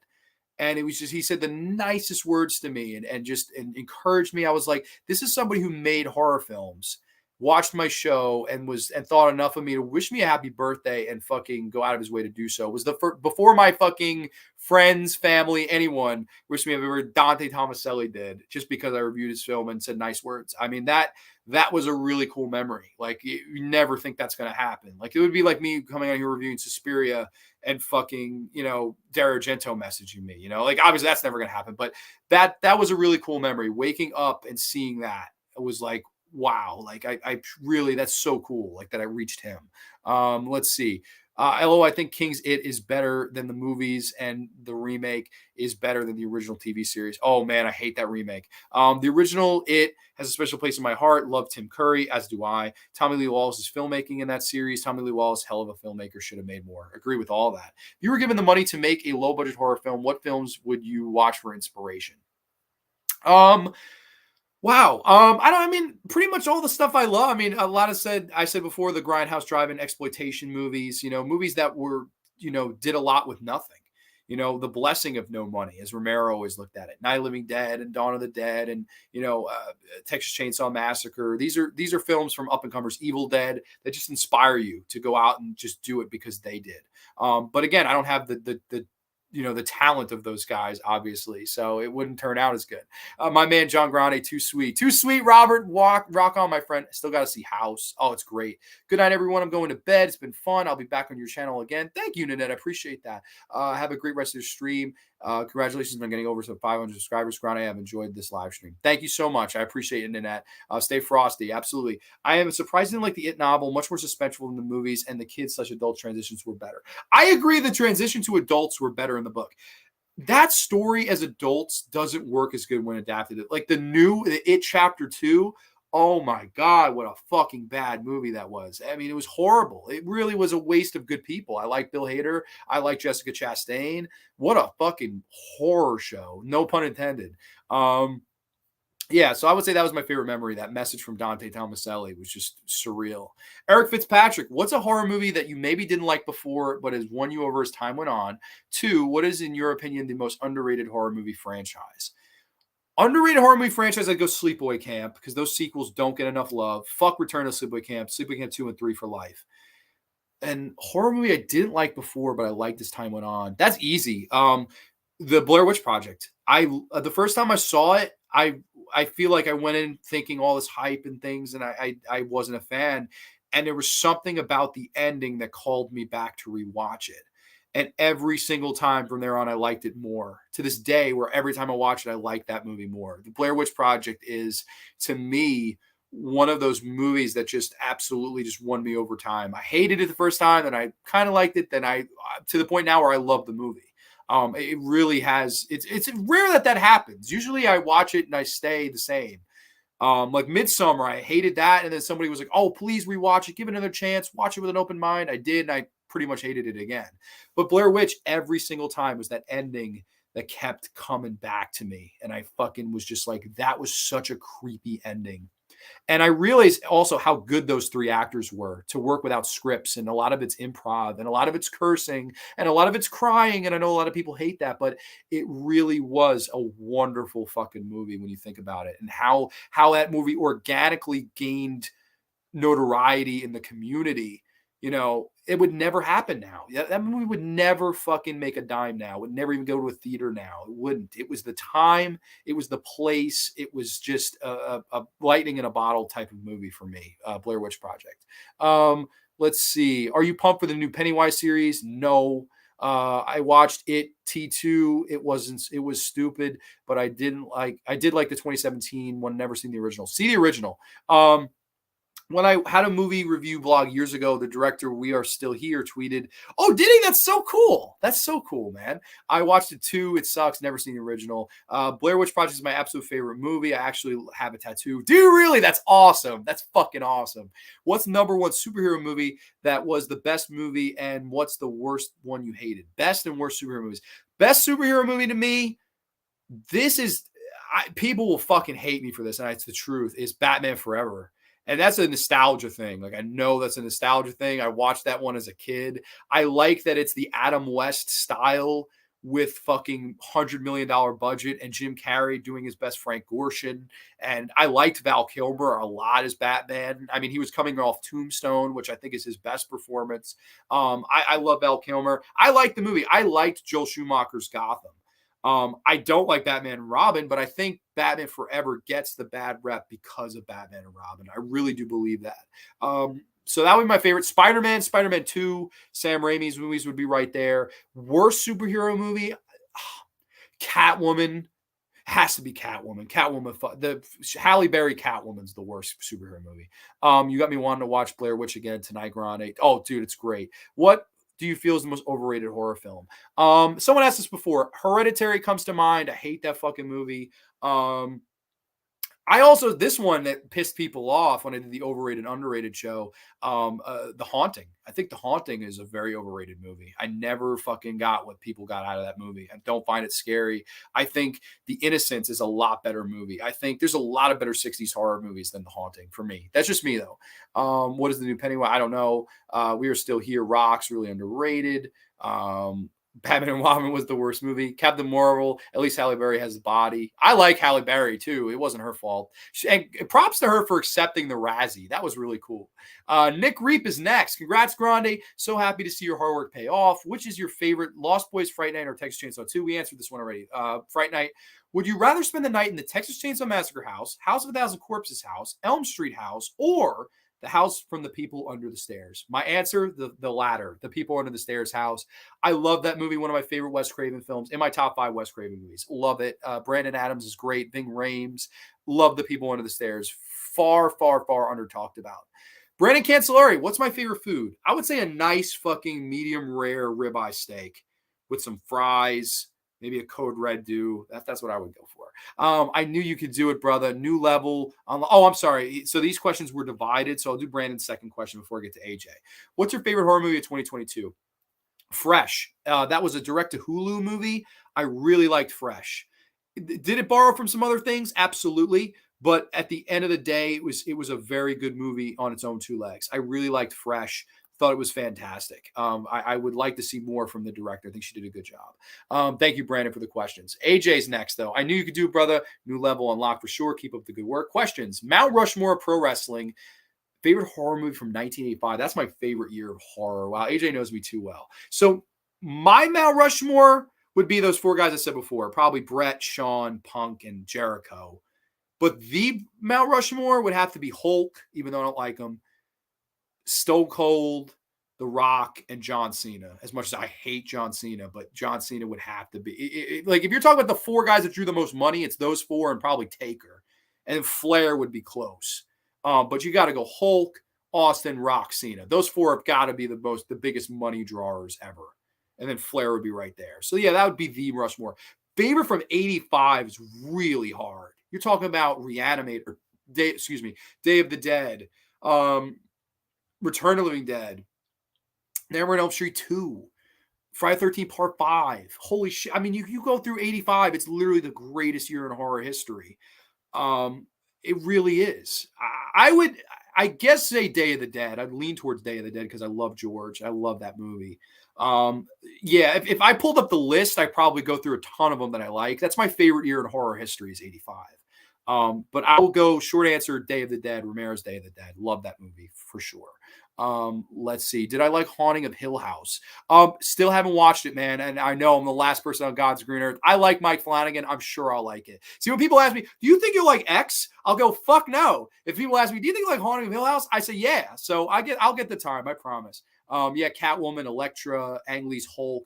Ang Lee's Hulk. Oh my fucking God. What the fuck. Eric Bana and Jennifer Connelly, I love you, but Jesus Christ. Oh, God. I like the Hulk show from like the old, Lou Ferrigno. I like that.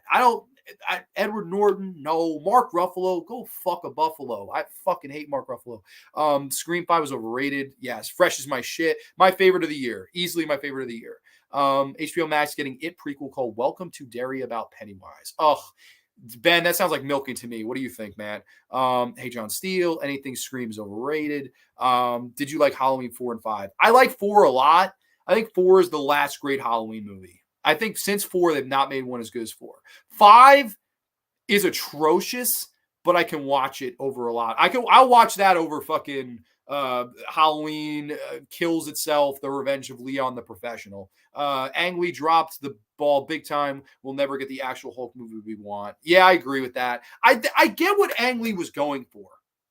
Like the comic book panels, his heart was in the right place, but man, the movie itself sucked. Like the story sucked, the villain sucked, those fucking giant CGI dogs sucked. You got fucking Jennifer Connelly and fucking wasted her. I mean, it's just a fucking. I really feel like that movie could have been way better than it was, and it just sucked. I did too. I hated the Hulk from 2003 as well. What are your thoughts on Rob Zombie's films? It's such a polarizing topic because it's like, I like the guy. I like that he doesn't give a fuck about what anybody thinks. I really like, and he goes and does whatever the fuck he wants. That will rub people the wrong way, especially the language that he uses in his films. I mean, that's going to rub people the wrong way. But I like the guy. I do. I like Rob Zombie. I really like House of Thousand Corpses. I like Devil's Rejects. I like Lords of Salem. But again, the Halloween, they didn't say him. He said Texas Chainsaw Massacre, not Halloween. He never should have touched Halloween. It wasn't his bag. It wasn't. And I think even he'd tell you that. But the guy, I like the guy. I do. His Monsters movie looks terrible. It does. I don't know. It's such a polarizing. I don't hate him. I like him personally. I do. His interviews are good. He did one with Joe Rogan. I very rarely listen to Joe Rogan, but I liked the interview he did with Rob Zombie. I would say I like him. Overall, I like him. I definitely say more positive than negative thoughts. Thanks, Ben Grimm. I knew about Welcome to Derry. I thought Pennywise might have a different series. Oh, okay. Oh, I actually thought Norton's Hulk. I liked it. It's probably better. I don't know. It's probably better than the 2003 one, but it's not saying much. Here, There, Everywhere. The other winner, Jack Lawless, good brother. Dude, hope all is well with you, and your podcast is fantastic. He interviewed Amanda Weiss from Nightmare on Elm Street. His podcast is all about the Beatles, and he gets fans of the Beatles like Mark Frost from Twin Peaks. He was on there. So he has some big guests on there. So thank you, Jack. And I'm stoked to tell you about the $50. How do you think the Beatles influence horror movies? I don't know. I wouldn't. And then do you think Helter Skelter could be considered the first horror genre song? I mean, I suppose. I wouldn't say the Beatles influenced horror movies, though. I don't know. I wouldn't go there. I would say Beatles influenced a lot of drugs, like, Lucy in the Sky with Diamonds, LSD, and shit like that. I would say more of that than horror. I don't know. That's what I would say with that. Lords of Salem is my favorite of his. I would agree with that. I liked it. The Giant Poodle. Did you think they should have put Michael Myers and Freddy versus Jason? No. It was Freddy. Freddy and Jason's fine. Great answer. Agreed. Although his H2 is pretty dope. Rejects is one of my favorites. How about Eli Roth? Eli Roth, again, personally, seems like a nice guy. His movies fucking suck. I don't like either Hostel or I know the 2 he did, and Hostel 3 sucks too. Hostel in Vegas. Let's fucking rip off The Hangover and make it Hostel. Holy shit. Cabin Fever is the only one where it's like I could watch it. It's okay, but The Green Inferno fucking sucks. Knock Knock fucking sucks. Fucking Hostel 1, 2 suck. He's one of those people that he loves the genre, and I'm happy he does. But when it comes to making it, it just, for me, it all gets jumbled. But I like the guy. Again, I can listen to an interview with the guy. I can listen to him talk, and he doesn't bother me. Like, he's a fan. He's just a fan like us. It's just his movies don't translate for me, aside from maybe Cabin Fever. That one I can give a pass. Rob Zombie's Halloween were awful. Fucking hate him. What do you think of Joe Dante? Joe Dante, man, early, like the 80s Joe Dante, I love. I love The Burbs, probably my favorite Joe Dante film. But I would say that Joe Dante, like when it came to Masters of Horror, I think you asked the Masters of Horror question, I think he really dropped the ball there. I hated both of his Masters of Horror. Homecoming, which was the political one, hated that. And fucking what was the other one he did? It was like the Screwfly Solution with fucking Jason Priestley from fucking 90210. And oh, what a horrible, he went politics. He was like, oh, I'm bored. Let me talk about politics on Masters of Horror. It's like, dude, like, no offense. Why did both episodes have to go that route? I would say 80s Joe Dante, love him, but now for the birds for me. Personally love Cabin Fever and Hostel 1. That's cool. You're so right about Eli Roth's movies. I feel that way. Yeah, no, I always did. Like, I don't think the guy's an asshole when he's interviewed. He's a nice guy. He's just, I see my big disconnect with him is Green Inferno. He sees Cannibal Holocaust and goes, oh, the violence, this, that, and the other.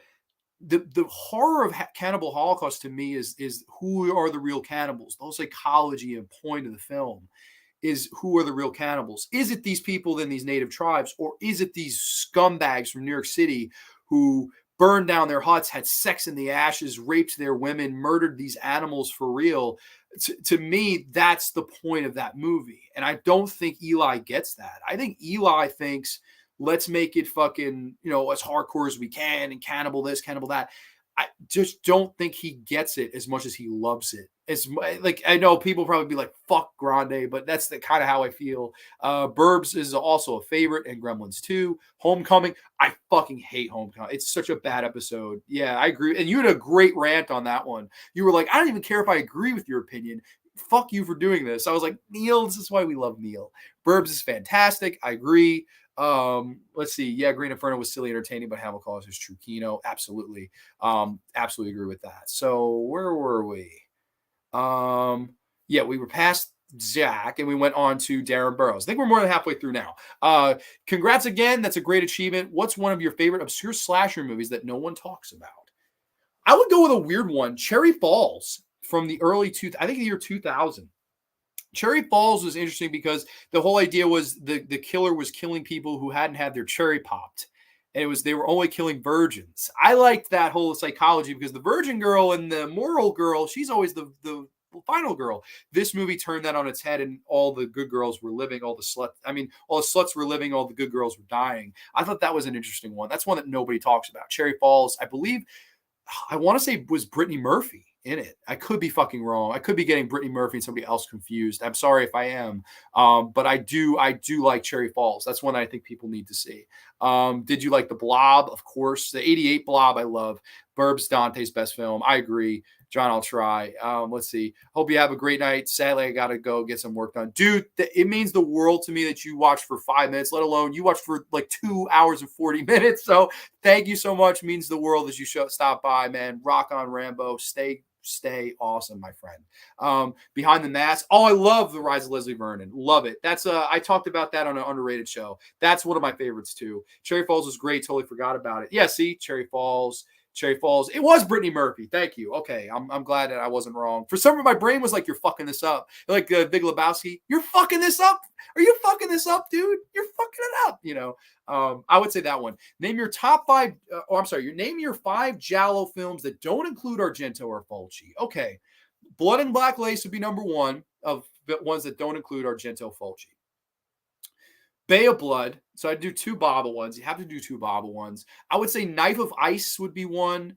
Torso from Sergio Martino is another great one.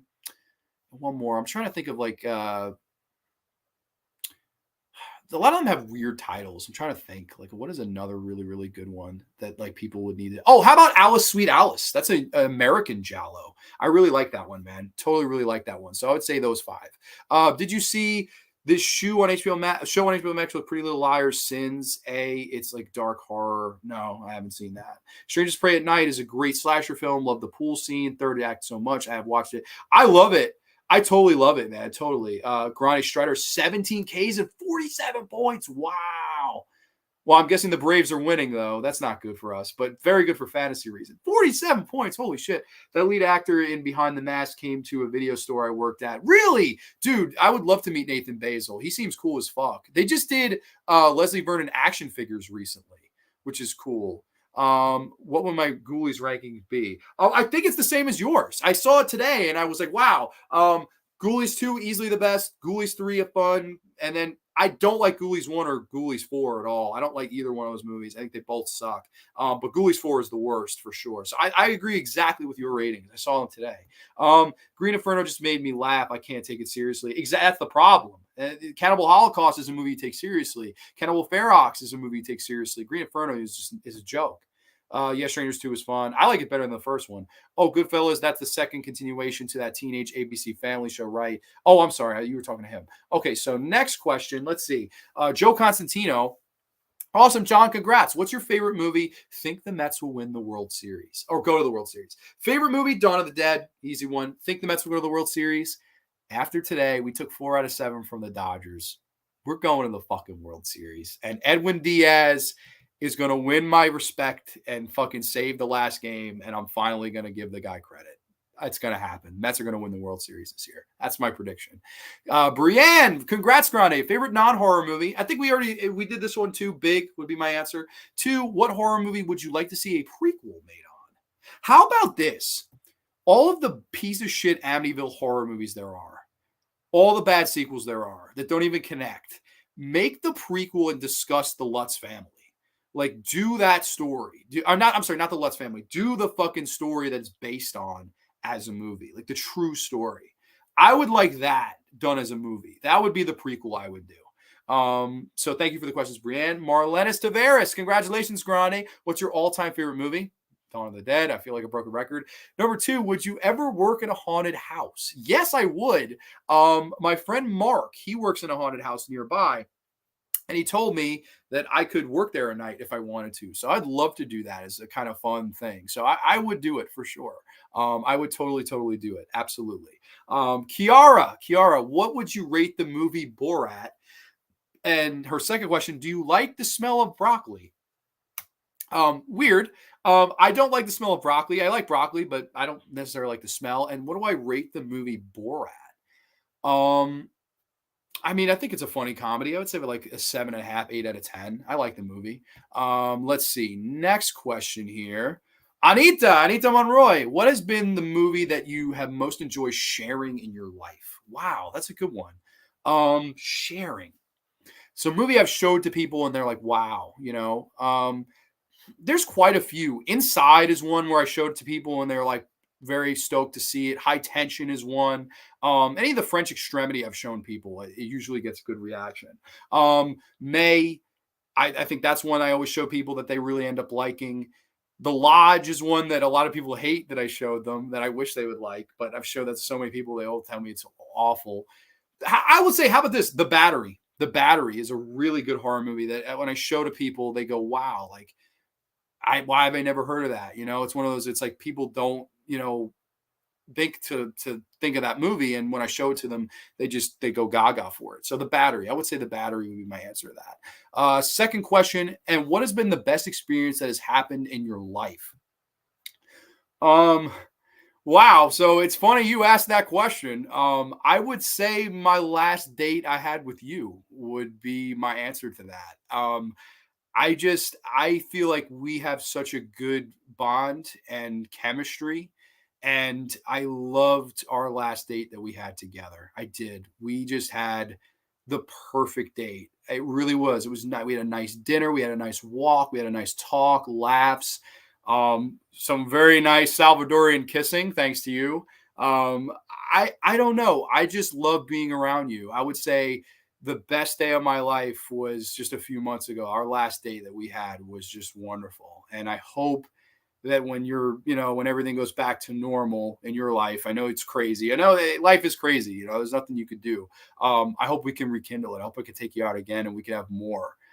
Because I don't know, I just love every minute I spend with you. You make me a better person. And I hope, like I said, we can rekindle it, because if that one day was the best experience, or that last day, I should say, was the best experience, I hope we can have more. So yeah, Anita, rock on, babe. And I hope, like I said, we can rekindle what we got, because I don't know, I like you a lot. I really do.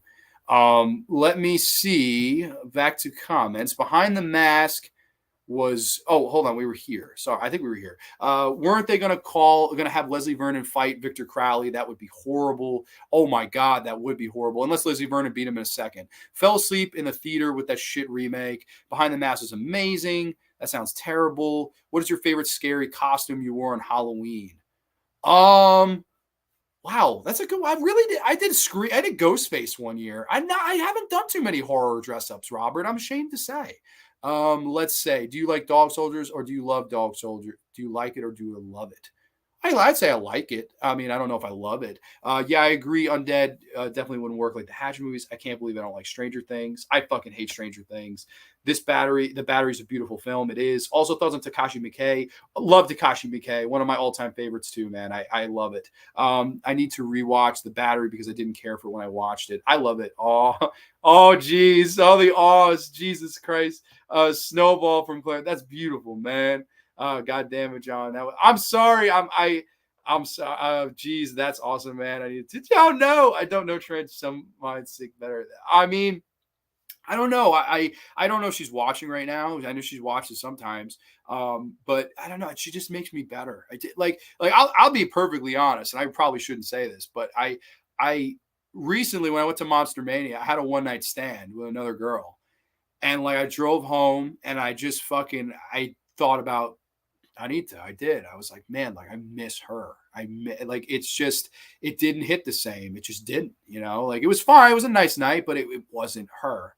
I love this girl. I really do. Me encantas. I do. I love Anita. I really hope we can rekindle. We obviously we went our separate ways a few months ago. No fight, nothing bad. Just like really a lot of stress in her life. So I'm hoping soon because we've been good. We've been texting and stuff like that.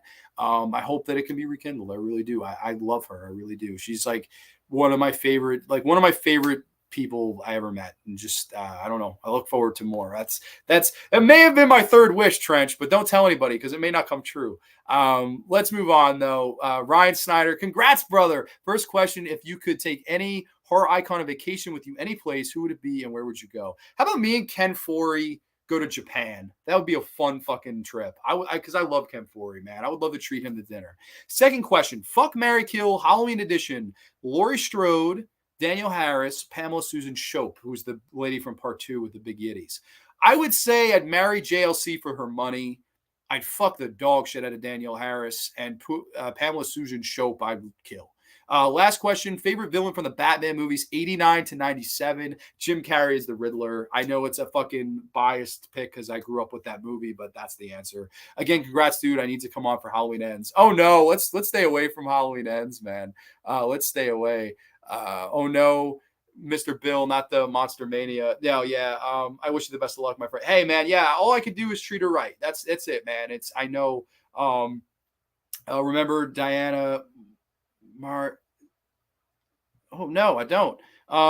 Let's hope the girl from was she fucking pissed at me? We're at this far into the story. It was a nice one night stand. I mean, we started banging and Rush Hour 2 was on, and we finished Rush Hour 3 was on, so that was fun. But for me, it was a one nighter, and for her, she wanted more. And I said, I was like, I don't want to lead you on or anything. Like, I don't want to be that guy. And she kind of went a little crazy. So I mean, I hope I told her this too. I was like, I don't want any problems, but she kind of got pissed. I won't say names. I won't say her name. Don't worry. It was Jane Doe, for all you know. But we had a nice night. I just wish it just ended shitty. I was like, I still have feelings for somebody else, so it's just hard, and I don't want to lead somebody on. In my mind, I was doing the right thing, but I guess in hers, I was wrong. And if I was, I apologize. Marry Danielle Harris. Well, I mean, that wouldn't be wrong either. She has money too, but not JLC. She's got Activia money, bro. As you wish, your secret's safe with me. I can't vouch for the rest of the internet though. Well, hey man, I'm honest. I'm an open book. I don't know. That's kind of just how I am. Okay. So I answered that one. On to Hobbs Horror. Hobbs Horror, proud subscriber here, and here are my questions for the contest. What is your favorite Halloween themed movie to watch around Halloween? I would say Hocus Pocus. I love Hocus Pocus. And what is your favorite subgenre of horror? I would say exploitation. Two easy, quick answers for you. Let's see.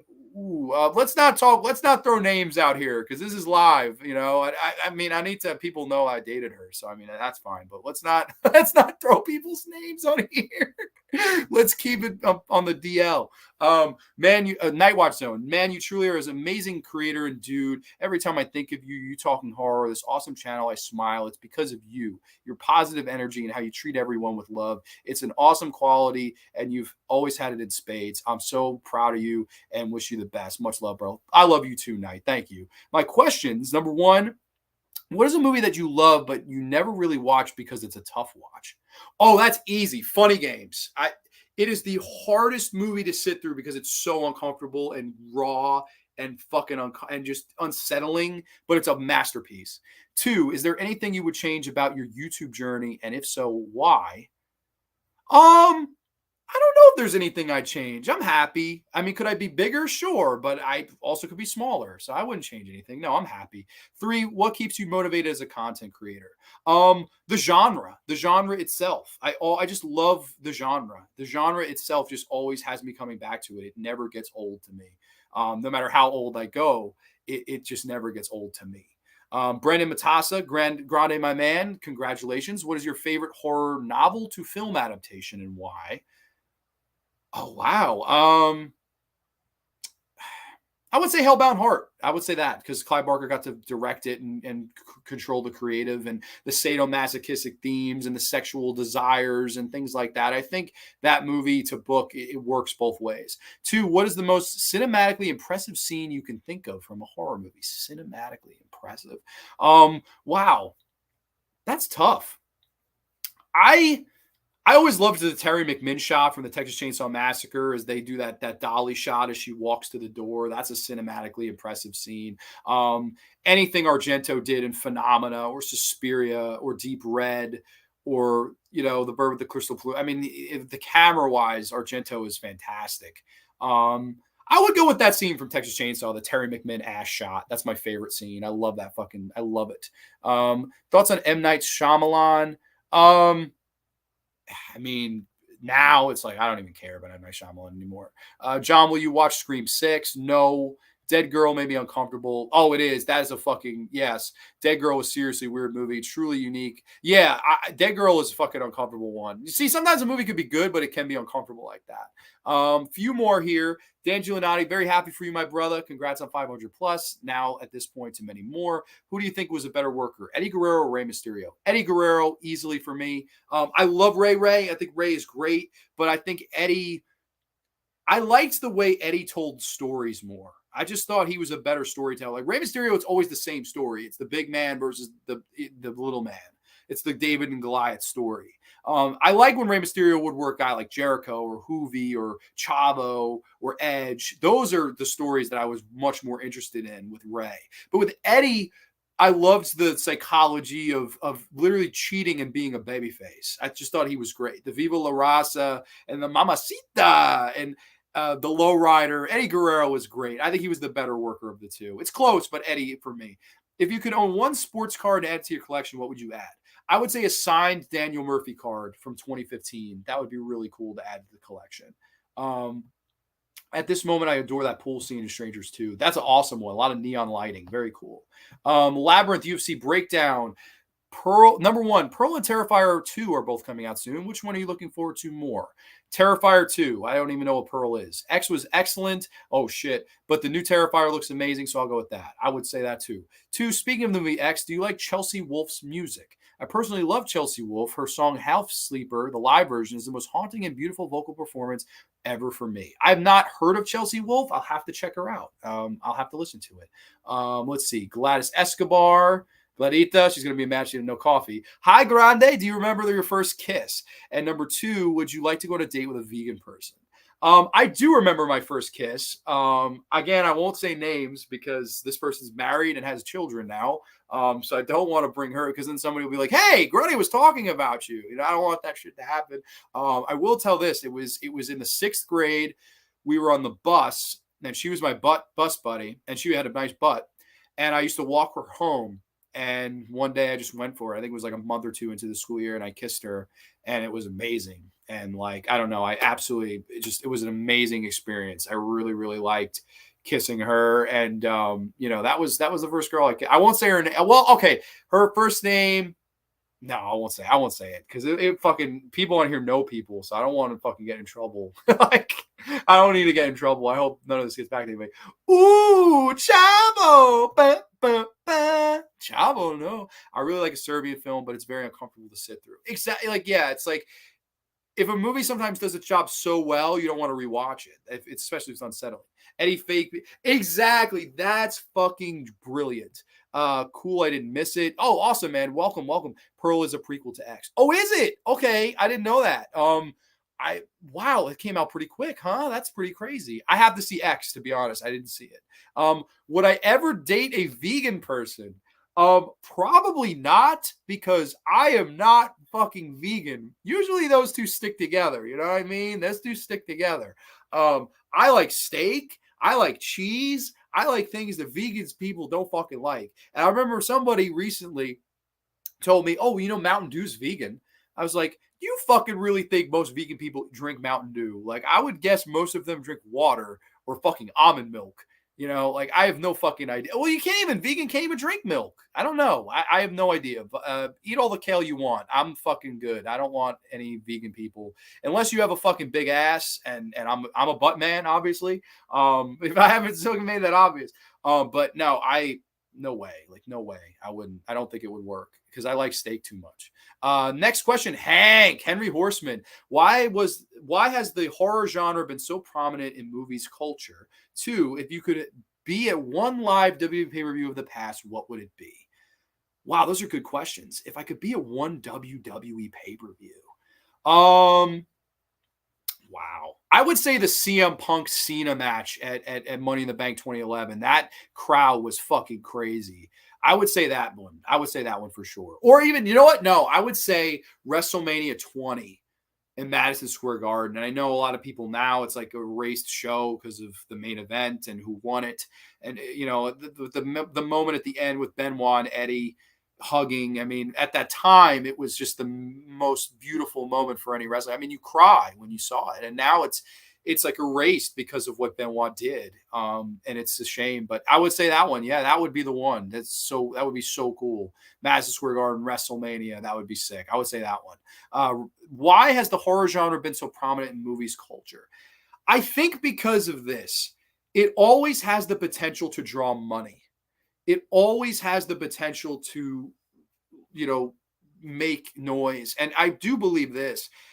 When horror and I would say wrestling too, for that matter, when those two are good, there's nothing in this world better than those two. There's not, like, when I saw It Follows, I walked out of the theater and I was so happy. I celebrated like I won the lottery. Like, that's how important it is to me when I see something good, and like, that's why I think the genre always has the potential to draw money. And, I really think that for me personally, it's so important in my life. So it's always something that I want to keep going back to. That's my thing. Let's see. Austin TX Slasher. We've got 3 more people. So hang in there, ladies and gents. I know we went 3 hours here. Austin TX Slasher. Hey, nice channel, good sir. I just responded to your comment, 2000 Maniac. So yes, I'm brand new to the channel. Therefore, my questions may have already been answered in the video. Oh, well, no, not till now, buddy. I've been a fan of horror movies since I was a little kid. I tend to lean towards 70s and 80s. Me too. But that doesn't mean I can't get down with other stuff by any means. I would agree with all of that. Here are my questions. What are a couple of horror movies that you're on the fence about? You may have watched them a few times, but you still can't quite decide whether you like them or not, and kind of keep watching to try to come to a conclusion. Wow. That's really tough. Movies I'm iffy on, and I'm still iffy on because I can't get that closure. Wow, that's really tough. How about this? I would say, we were talking about Cronenberg before. I would say Scanners. Scanners has great special makeup effects, but I think the movie itself is quite boring. And that's coming from somebody. I rarely say a movie's boring. I think it's a boring film. I do. In a lot of spots, it's boring.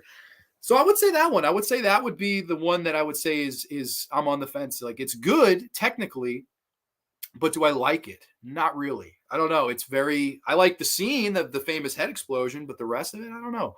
Are there any horror collections coming out that should be noted for some reason? I recently went in search of Stepfather Horror Trilogy box set, but it seems there isn't one here in the U.S. They don't do too many box sets anymore, man. Unfortunately, I know Amityville Horror is coming to 4K. That's cool. That's one I'm going to pick up. But as far as collections, I don't know. I really don't know. It Follows rules. It Follows might be my favorite horror film of the decade. It's mine too. Shit Follows in the Babadook. I don't like Babadook. I liked The Nightingale as well. Jennifer Kent did a good job. Nightingale. We are going to need an I Survived Grande's 3-hour 500. Oh well, I'll tell you this, Tom. The shirts are coming. The kid that designs the logo wants to do shirts, so we're gonna do shirts. It's gonna happen. I don't know if we're gonna sell. Like I like have a link to buy. I think I'm gonna buy like 20, and we'll see if we sell them out. If we sell them out, we'll do it. If not, that's it. But we're gonna do shirts. I'm sorry. The longest graveyard, to my knowledge, was 3 hours and 15 minutes. We're close, but we have 2 more people. So I think we're gonna be shorter than that. Next one, Tom Lansden. Congrats, John. Job well done. If you had to pick a character to play in a non-horror movie, what character would you be and why? Non-horror movie character that I want to be. So what should I go fantasy here? Like a character I want to be oh, it'd be cool to be the guy from the Wolf of Wall Street. But should I go with somebody that's more related, like I could relate to more? Because in that case, I would say Tom Hanks in Big. You know what? I would say Jimmy Stewart in It's a Wonderful Life. I think his performance in that and the fact that he has to count his blessings at the end and my lips bleeding, Bert. I mean, I love Jimmy Stewart in that movie. I would say Jimmy Stewart in It's a Wonderful Life. Number 2, when Father Damien jumps out of the window in Exorcist, what was the real actual profession of the priest that gives him his last rites? He's an actor, but what's his primary profession? Primary profession, I believe, was a playwright. Wasn't he a playwright? I think he was what's his name? Anthony Miller, Jason Miller, I think it was his name. I think it was Jason Miller. Ha ha ha ha. Yeah, no, I'm sorry. Go 24 hours. That's what you do. You do the 24 hours. Send me a shirt. I'll Venmo you the cash. Okay, when the shirts are there, I'll put a thing on, like a poll, and be like, all right, if you want it, message me. We're gonna figure it out. Yeah, this is nothing compared to Trenchy streams. No, it's nothing. And it's gonna be over very, very soon. Average 8 hours. That's because I'm mentally unstable. No, you're not. You're fine. I would definitely buy a t-shirt. Excellent. Okay. All right, cool. Trenchy did a stream less than 1 week. Yeah, Trenchy does the longest streams on here. It's no fucking competition. Last person to ask questions, the Cabinet of Dr. Howie, Good Brother Will, 666. Congrats on the subscribers, my friend. You have an amazing show. My 2 questions are, what's one movie you want a physical media release of? Also, next time I'm on the graveyard, can clothing be optional? As long as you don't show your fucking penis, I mean, you're fine. You could be shirtless. That's fine. And as for the first question, movie that I wish we get a physical media release, easy. Body Count. Corey and me have been clamoring for a Region 1 Blu-ray of that movie for so long. That's a Diodato slasher, and David Hess is in it. I think they should totally release that on Region 1. That deserves a Blu-ray. Another movie that deserves a Blu-ray, P2. That movie deserves a physical media Blu-ray special edition. That Shout Factory re-releasing all these bullshit movies. Fucking do a special edition of P2. Somebody, for crying out loud. Mother of Tears needs a Region 1 Blu-ray. There's a lot of movies I think that need. Inferno needs a 4K. Inferno absolutely needs a 4K. Like, I don't know what the fuck they're waiting for. I would say Mirror, Andrei Tarkovsky's film, needs a better Blu-ray than the one they have. It's very toned down color-wise. A lot of them. I would say there's a ton of movies that deserve better physical media releases. If you're talking ones that haven't gotten one, it's tough. Like, I don't know really where I would go. I mean, you have to go super obscure if it hasn't even gotten a DVD release. But Blu-ray release, I will go with Body Count, Mother of Tears, and P2. Those 3 movies need Blu-ray releases. ASAP. But yes, that has been all 114 fucking questions. Yes, we answered them all. We gave away to 2 winners. Congratulations. And Pete the Pumpkin, I want to thank him for being such a good sport. Everybody, thank you so much for joining tonight. This was a mega-sode for sure. But I had a great time. There were so many people in here tonight. I believe we broke a record for live attendance of a graveyard. So that warms my heart that we did it for this. And it means a lot to me. So everybody, thank you so much for watching tonight. I want the film from the 90s, Things in Ultimate 4K. That will happen. Great stream, man. Stay frosty. I don't know. If Things comes to 4K, this world will come to an end. I'll say that. Great night, all. Enjoyed the conversation. See you next time. Thank you, Tom. I appreciate that. Next week, quick promotion is going to be the Foreign Zombie Horror Show. I already have them prepped here. The Living Dead Girl from, of course, Jean Rollin, and The Living Dead at the Manchester Morgue. So we'll be watching that. Congrats again. Thank you. Thank you so much. Thank you all. So many of you stayed the whole time, man. God fucking bless. 3 hours. I owe you guys. Thank you. And as for my 2 winners, I'll contact you tomorrow. No worries. Thank you all for watching. Keep it creepy. Keep it real. Keep it beautiful. And have a wonderful long weekend. That is all for this show. We will catch you next time. Only on the Graveyard. Too sweet. Peace. Good night, everybody. Cheers to 500.